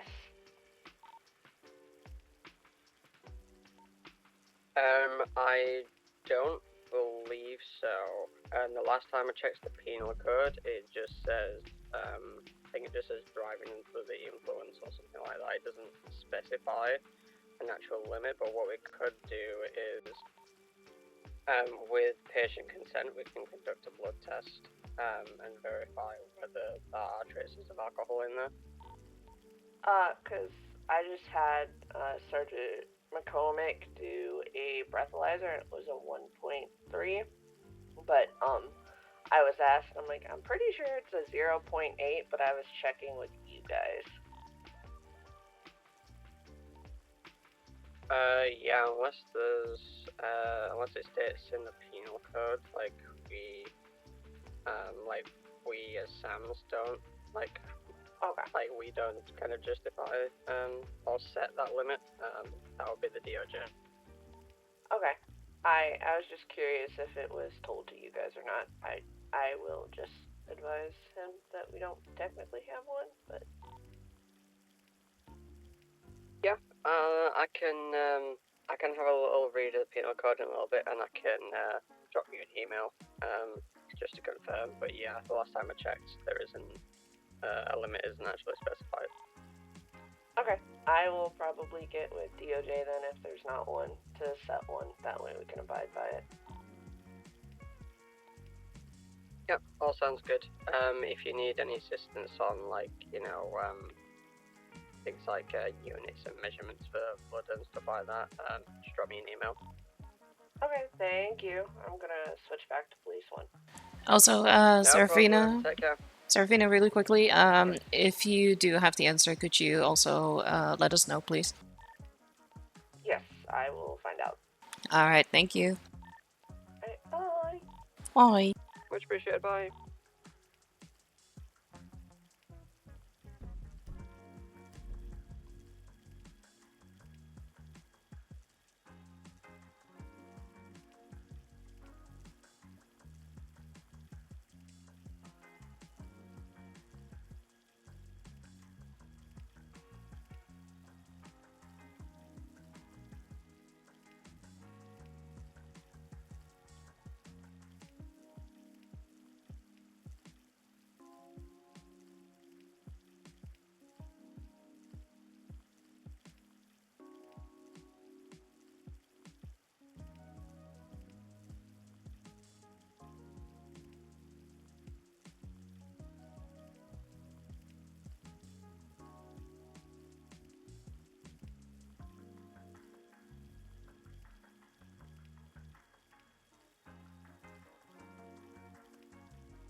Actually, wait.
Yeah, somebody come in for a rush, so gave them a ice pack and cleaned up the wound.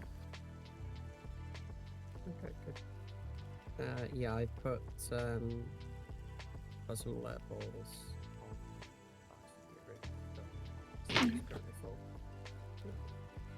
I wanted to ask you something, but I'll come around. No,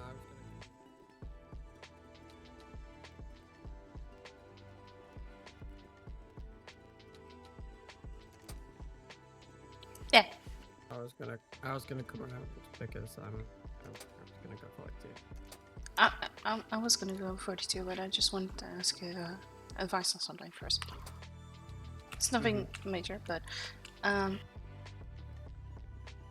so planning an assessment for midnight, and I want to have a little bit of privacy, so I was thinking on maybe using the MRI hallway. Okay. I know we have a table like designated in the ICU, but since the ICU is like crowded, I thought maybe use this hallway and maybe the room. I mean, you can definitely use this room. Yeah, but because one of the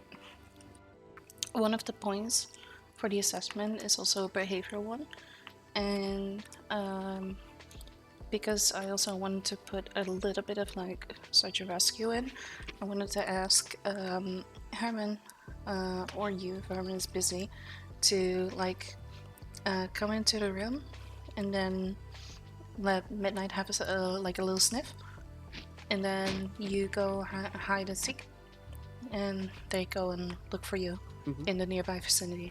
So it was just basically like a little bit of staking out of where to go. Yeah, I'm good with that. Okay. Yeah. Also, like you could use this. Oh! Another plan. That's a very strong plan. Dang. Yeah, you could use this like to do like any physical examinations on, I guess, if you really wanted to. Yeah, true. But then again, that would only be for the medical side, and then yeah. I do want to run a blood test. I think that's one of the things that I am going to do, but I don't think. Do we have the equipment in here? I think so. Okay, yeah. So I can run that in here. So I'll run the blood test here. Yeah. And the behavioral, like I said, the behavioral is going to be in this room for some of the things, and like I said, one of the things is going to be, well, either somewhere outside or inside, depending if there's patients, for somebody to go hide and have Midnight go and search for them. Yeah. It seems very cliche, like, seems like it's a playful kind of thing, but it's just to see how they react. Yeah. I mean, you could really do like the consultation in this room if you really wanted to. Yeah.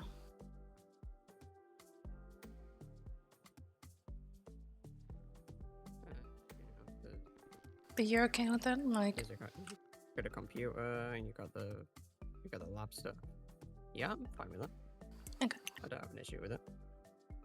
Yeah, then I'll do that. I'm not going to use like the actual MRI, obviously, but you know. Yeah. I mean, the only other thing is like this room is lockable, so if you did want to use the MRI room, only if it is an emergency. If it's an emergency or it's a, you know,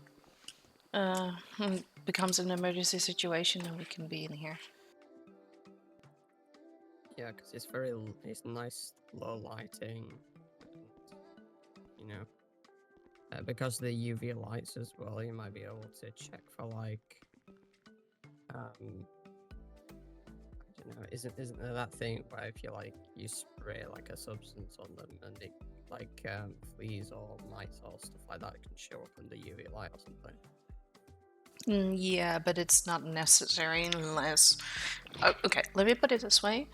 If something comes up that needs further investigation, we will move to the ICU and we'll use that tape if necessary, or we'll use the recovery. But I'm planning on making it so it's not fully necessary, but I will just do a basic general exam.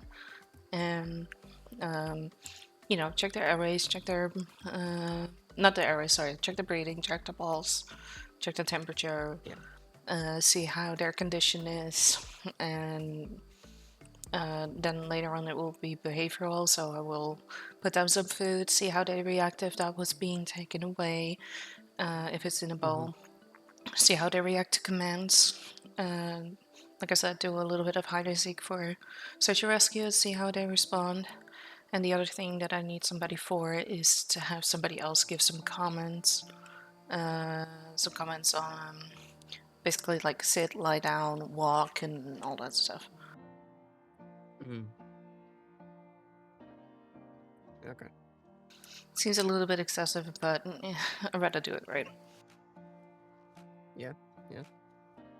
And I basically go off of what I know and what, at least until I've spoken with PD, I think should be used. But I don't know how PD is going about it because I still need to talk to any of the K9 handlers or the lead. But if, well, we don't know if Ashbrook is in the ICU, yes or no. So, because she's K9 lead, I might have to ask Juniper. Or Rachel. I would assume they are still in the ICU until we've been notified otherwise, or until we find out, oh, look, they're on duty. Yeah. But as far as I'm aware, it's only Ashbrook, Juniper, and Rachel that are K9 handlers or lead.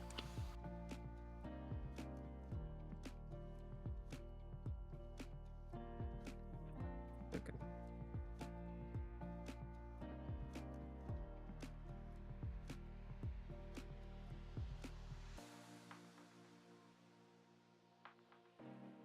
You okay? Huh? You okay? Yeah, I'm just, well, I know Ashbrook got admitted into the ICU a few days ago, but I don't know if any of their ICE contacts were notified or not, so... Good question.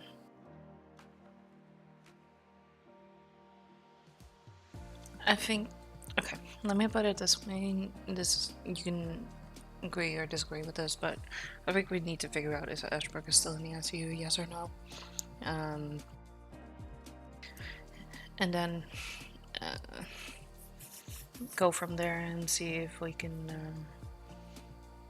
reach out to the contacts, because I think reaching out to the contacts and telling them that they are in the ICU when we're not even sure, then that could cause chaos.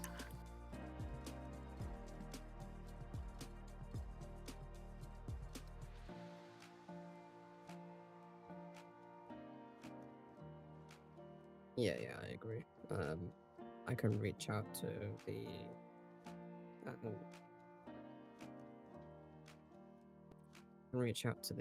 nurse that's taking care of them in the ICU and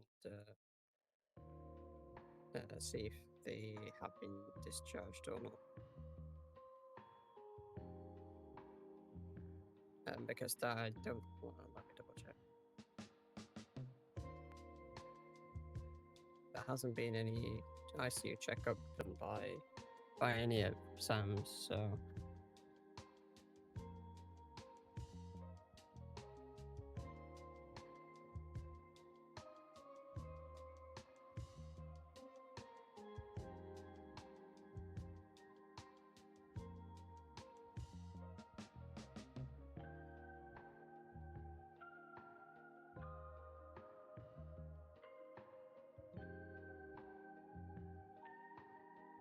So yeah, I'll reach out to the local nurse and see what's going on. Okay.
Okay, local nurses just told me that Hazel discharged them.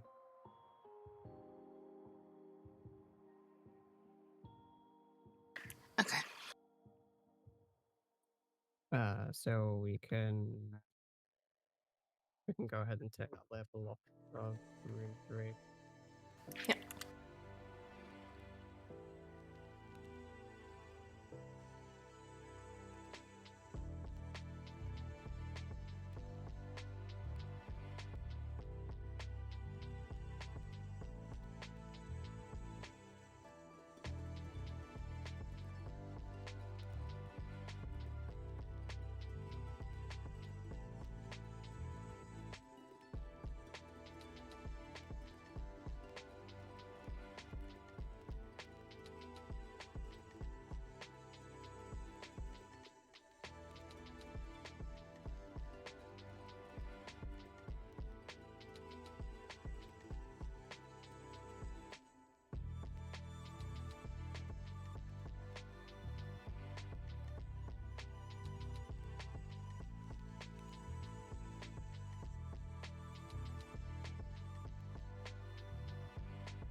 Okay. Let's get that tag removed from the room. Yeah.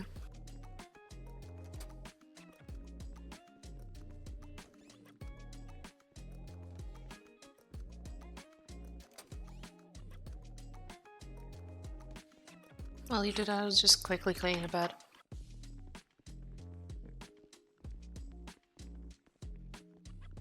Is this alright? Yeah.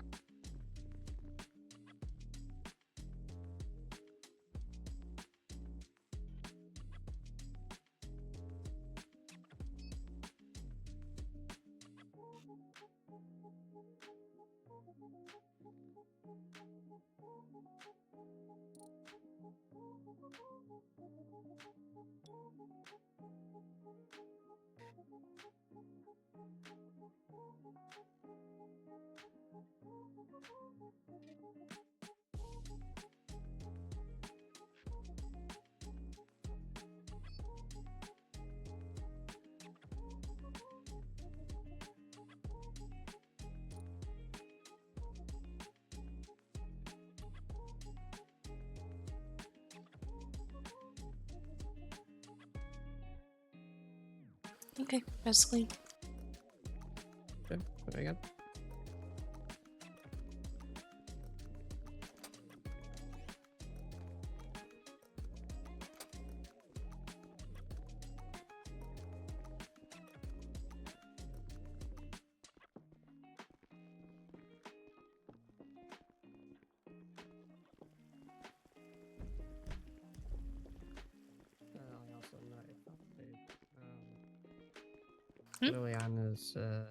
I also notified Liliana's. I also notified Liliana's emergency contact. Okay. The only other one in it was Justice Taylor. So. Oh, interesting.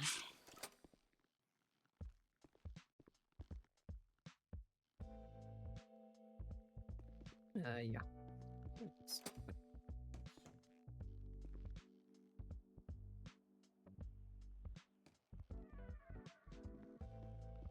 Should we let BD know we're going off duty? Yeah, I'll do that. Unless you want to. You can do that.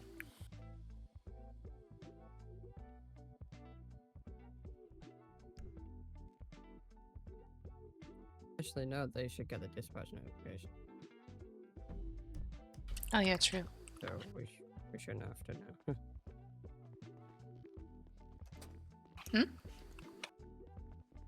said we shouldn't have to know.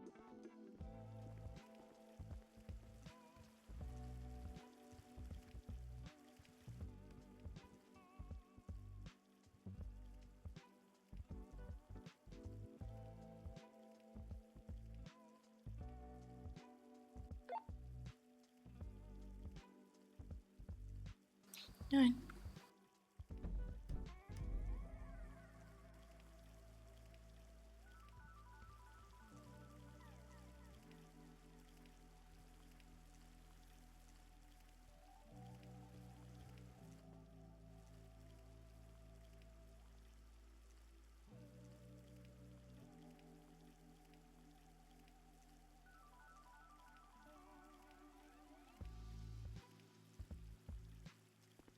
Okay.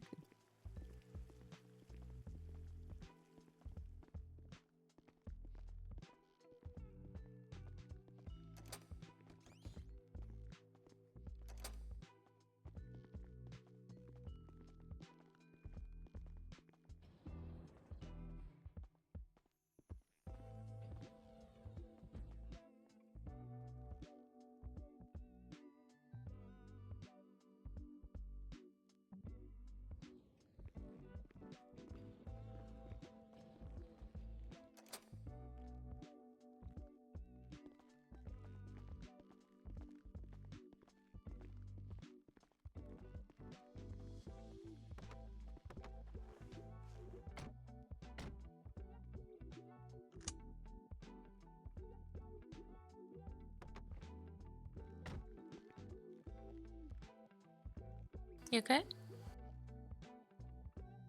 Yeah, it's gonna give it a bit of a clean. Okay.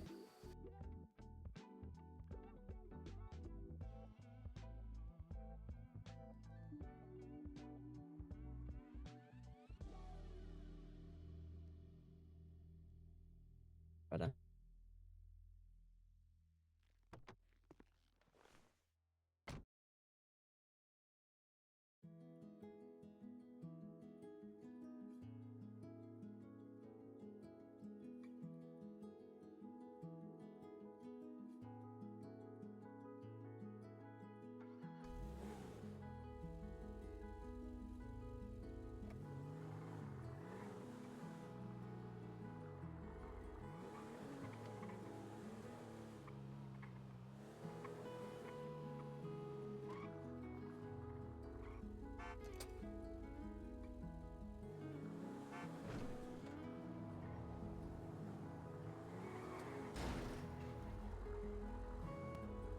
yeah, Pat.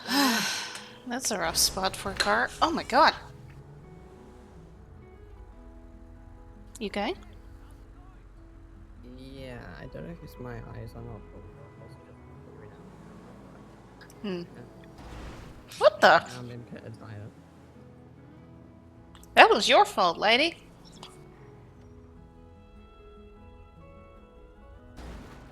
My god.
Taking the scenic tour. Yeah.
Interesting parking, isn't it?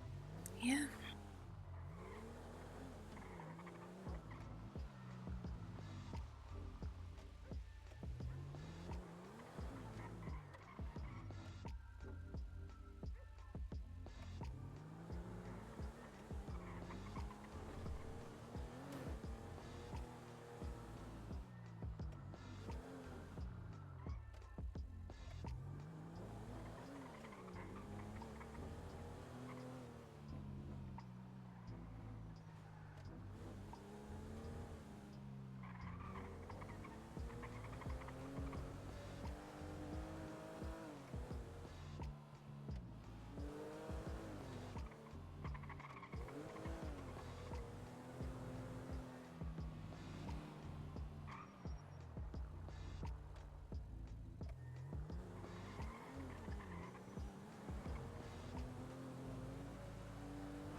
I still don't like driving in these hills.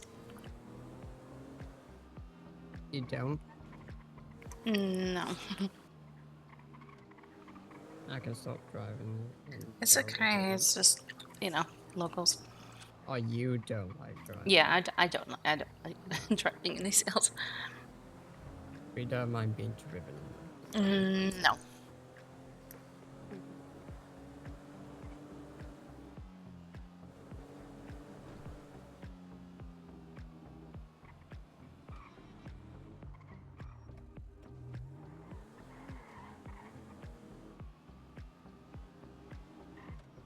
Look at that! Well, I just cleaned the car and it's dirty again. Yeah. See it in the wind mirror. Speaking of parking places.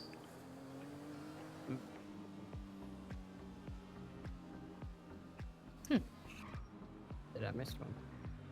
Look behind you on the left. Look at your left. Your left. See it? Oh. Okay.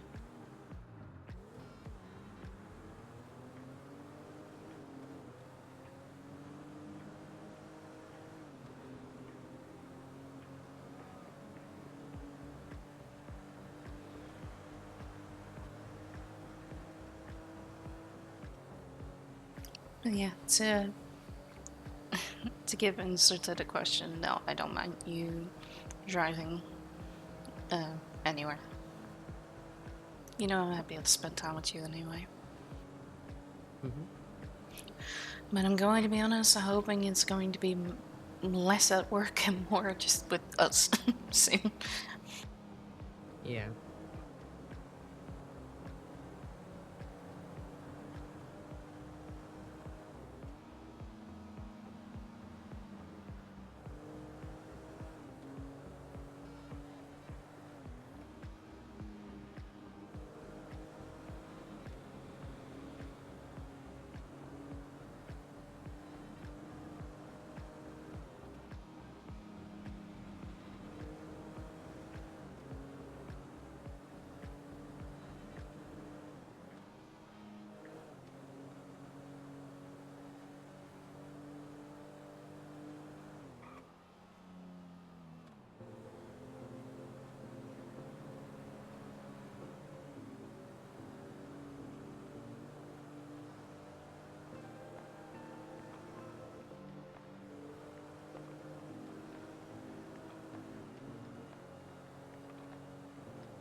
Yeah. Maybe in a short while we should fly out. Have a little bit of a break. Yeah, that doesn't sound too bad. As long as we're back before Thursday. Yeah.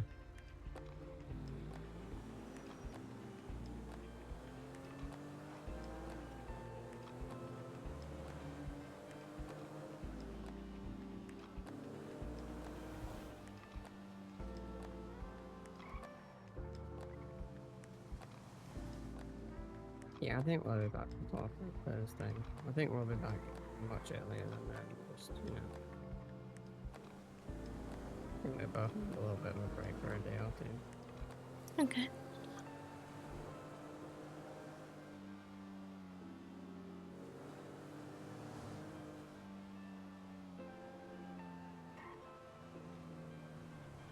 It does remind me, I need to ask Harmon to do a follow-up on a PD transfer for a while ago to see if they can plan an interview together.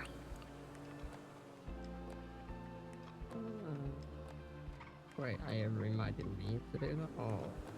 No, I think they wanted to transfer. I don't know exactly which department they want to do, but if we are going to be away for a few days, maybe I'll ask Harmon to schedule an interview. It's just to schedule the interview, not to hold the interview, unless obviously they want to go into EMS, then that's up to Herman's discretion. Lambert. Lambert, I mean, what? we can, yeah, that was Lambert. Yeah, like either of us, like any of us can reach out to whoever it is. Yeah, but don't you agree? They...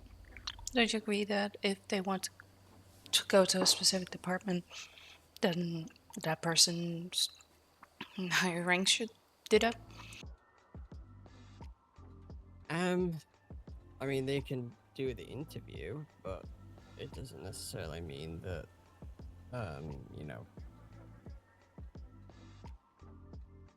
we can, it doesn't mean that we can't send an email to them asking what their availability is, or if they're still interested or whatever. I know, but if we're going to be away for a few days, I'm going to ask if Herman wants to do that. Because, you know, if we were to fly out.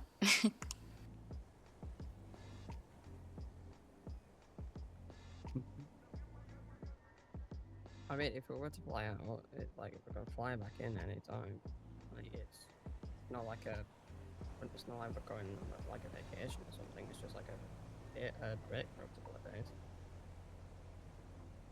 Yeah, but you know the expectations that have been put upon us before?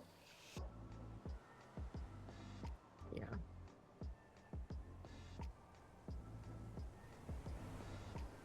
I mean, I think so, because what expectations are you talking about here? Well, you know, Emma has been kind of pushing us for the SOPs and stuff. And I don't know. We're not exactly with a lot of numbers. Exactly. Huh? So, I'm not seeing your point. I'm sorry. Okay. I'm confused. Okay, then never mind. I'm not saying never mind. I'm just asking you to explain it a little bit more because I'm confused.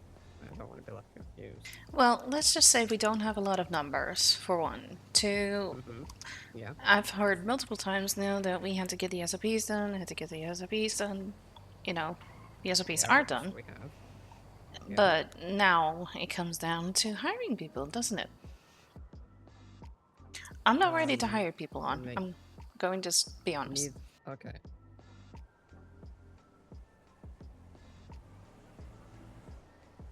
I am only going to hire people on the doctor side when I have my treatment guides ready. If Herman's got their treatment guides ready and they are comfortable hiring people on the EMS side, that is fine. What I do not want to happen is, you know,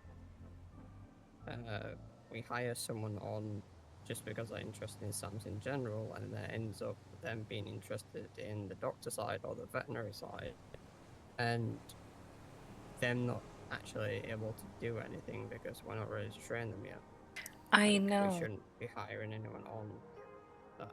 So I think sending an email out to this person asking what they are interested in is probably the way to go about it, to get that information first before handing it off to someone else to schedule an interview or whatever. I understand. I'm just saying this person has been waiting for a while. It's PD transfer. If we are away for a day or two, reaching out is the least we can do, right? Okay. Yeah, I'm agreeing by reaching out. Okay. Then the other thing that I mentioned is if they want to be hired on for EMS side, that is up to Herman to decide if he wants to plan an interview. If they want to be hired on in any of the other departments, those are still unavailable. But we don't know. So the only thing that I'm going to ask Herman is to do a check-in with this person. That's all.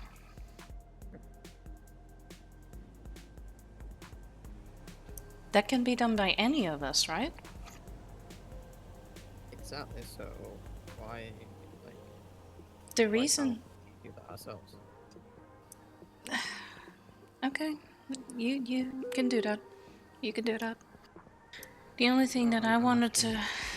The only thing I wanted to point out is that I would like to do the veterinary interviews myself.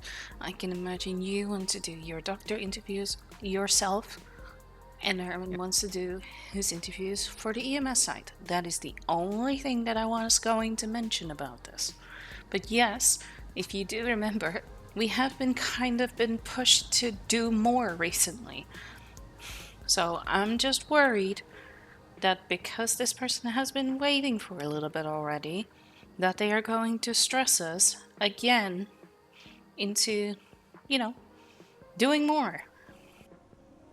Exactly. That's why I think it's important to find out what they are interested in first. Because from the email that Herman sent out, it seemed like they're pretty motivated in hiring people on, which is fine as long as they've got their EMS treatment guides ready, which again I need to reach out to them about, because if they have got them ready, they need to go into the actual document and not be a separate thing, because we shouldn't be sharing separate documents with people. Just that main document. Yep, I understand. I only wanted to basically ask your opinion. If it was a good idea to ask Herman to do a check-in with the person that has been waiting for maybe around a month now. That's the only thing. And yes, that was in response to the email that he sent out. So I'm only asking, do you think it's a good idea to have Herman reach out? Because I don't mind doing it myself. I just want to point that out. I do not mind doing that myself. But if we are going to go away for a day or two, for instance, I'm just asking if Herman wants to do that. That's all.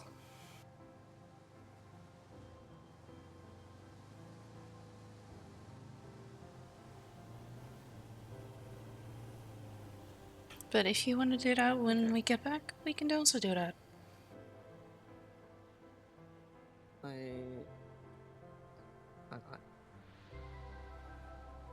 I'm just confused why, if we know that someone's like interested in the transfer, why not just do it ourselves? Okay. Like now, before, like why hand that off to someone else to do? When we can just do it ourselves. Like it's putting in an extra step of work that doesn't really need to be done unless you're not comfortable doing it yourself for whatever reason. That's fine. Well, like I said, I am not accepting anybody in my department yet. That's fine, but that doesn't mean you can't reach out to people who are interested in transfers. That's our job as command, not a specific person's job in a certain sub-department. Just like if that person who is transferring has just explicitly expressed interest in that department, doesn't mean that person has to do it. Any of command can do it. Yeah, okay. Yes, you're right. I was wrong.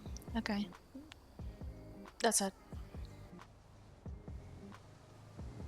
There's no right or wrong way about it, and I was just confused why you think that we had to pass it off to someone else. Okay, then we don't. We're not gonna. It's fine.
Everything okay?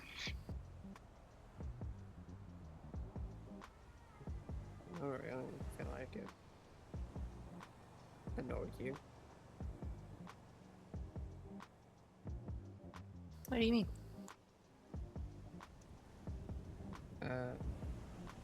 You kind of came across as that you're angry at me and annoyed at me, but be confused and just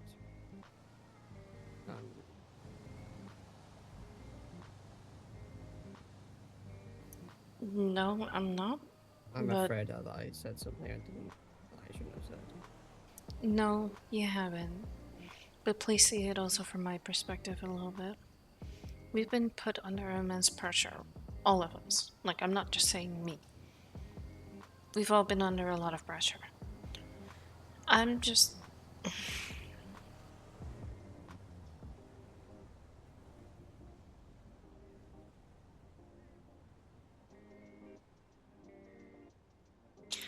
There is still a lot of work to be done. And I think you can agree with me on that. But we are also human. We also need breaks. And I am... The only thing that I... The only thing that I wanted to ask from you is your opinion about if Herman wants to hire somebody, I think they should start with somebody that has been waiting for a reaction for months. Or, well, weeks. Maybe a month. And that is a transfer from PD. Yes, I know that Hazley talked to Deacon, I think it was, as well. But I think the ones that are waiting the longest should deserve a chance before anybody else. And we should go down the line. So. Yeah. Do you agree? I agree. Sorry, go.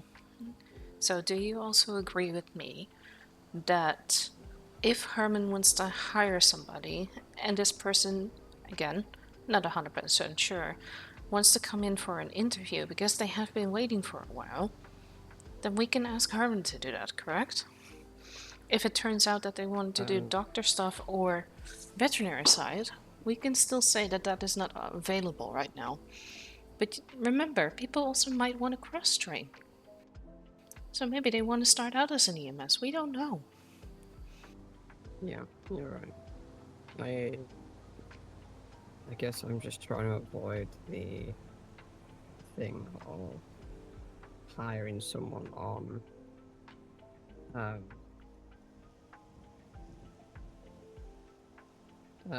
with them intending to, want to be on the doctor side, they subsequently being hired on, and them just waiting in a queue again for me to complete the treatment guide so I can start training people on my side. I understand. But the only thing that I'm asking for is for Herman to do an interview. If we are going to be away for a few days and he says he's ready to do that kind of stuff, why not make him known that there is somebody that has been waiting for a while now and they should get into for at least planning an interview, right? Just ask them to come by, that's all. That's the only thing that I wanted to ask.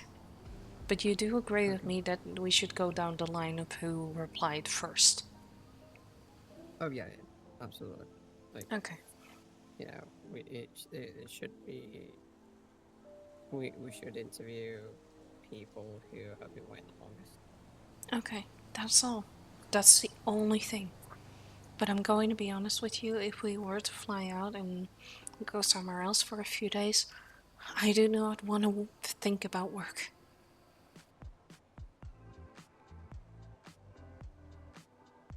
I don't. Okay, that's fine. But I'm saying when you fly out, just have a change of scenery. I'm not suggesting like a short vacation or anything. I'm literally just saying let's take a day trip somewhere or for 1 or 2 days. Yeah, but for those... That's what I'm suggesting. Yes, and I don't mind that. I have no issues with that. But if we were to do a change of scenery, as you put it, I do not want to think about work. The only thing that I want to do is to be with you and think about you and think about us. Right? Mm-hmm. Okay. Then that is all. Yes, I'm sorry if I brought it around the wrong way, but I'm a little bit sick and tired of the pushiness of people. Yeah, exactly. That's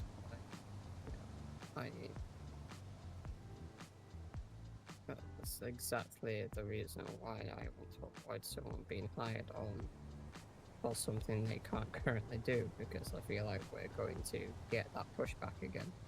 I know, I understand, but first come is to see who is interested in it. If you want Who to. is the transferee, by the way? Do you know? I think their first name was Lydia. I thought it was Davies, but let me check.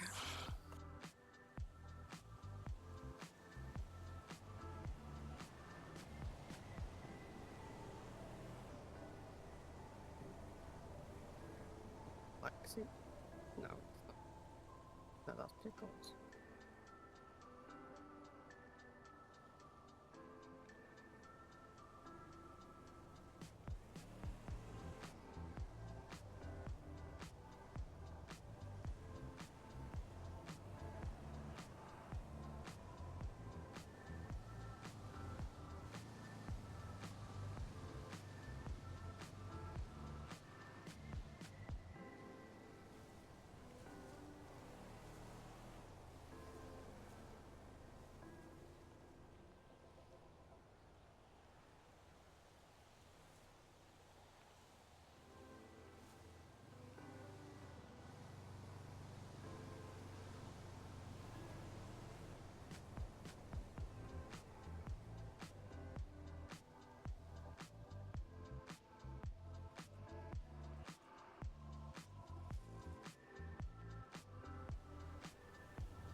Okay, so I did a little bit of like searching. So Officer McCormack was the one that sent an email. It's Lydia Reyes or Reyes. Okay. And that was on the 9th, and I think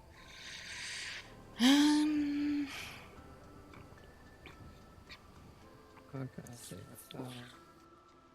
Emergency medical services.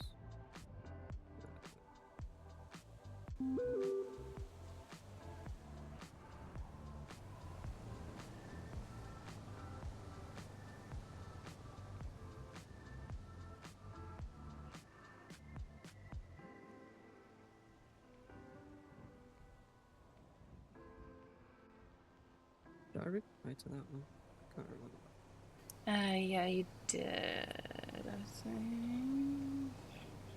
Yeah, I can see that because, yes, you did. I can see that because you replied to it on the 14th. And yeah, I see it. Because I'm in the CC of that one, so I know that conversation happened.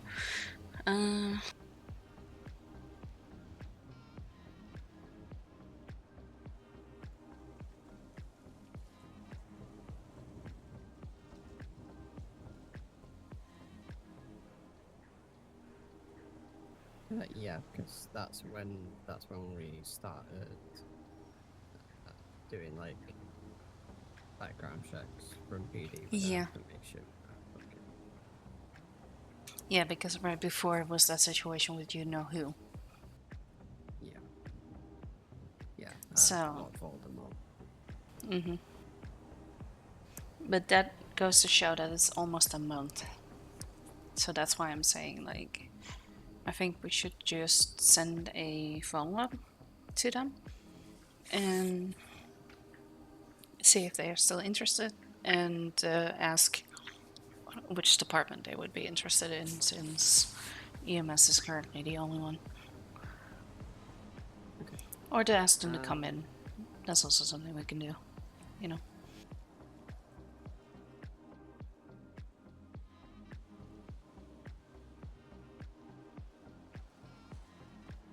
Okay. I'm happy to send Lydia an email. I can ask her what sub-department they're interested in, and I'll CC Herman into the email as well. Well, just CC I'll command it, to be fair. Okay. And, you know, depending on what their response is, we can go from there.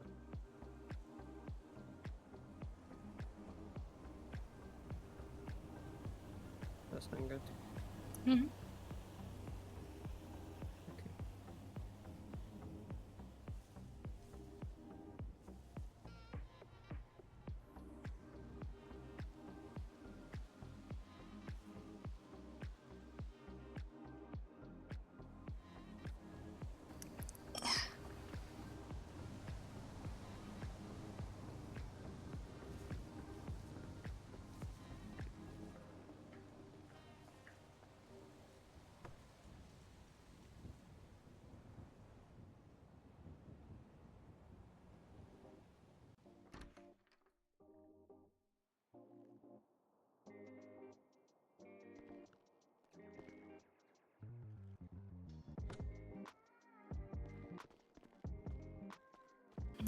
I guess I'm gonna pack. Yeah, I'm gonna get ready as well, and I'll be waiting in the living room. Okay.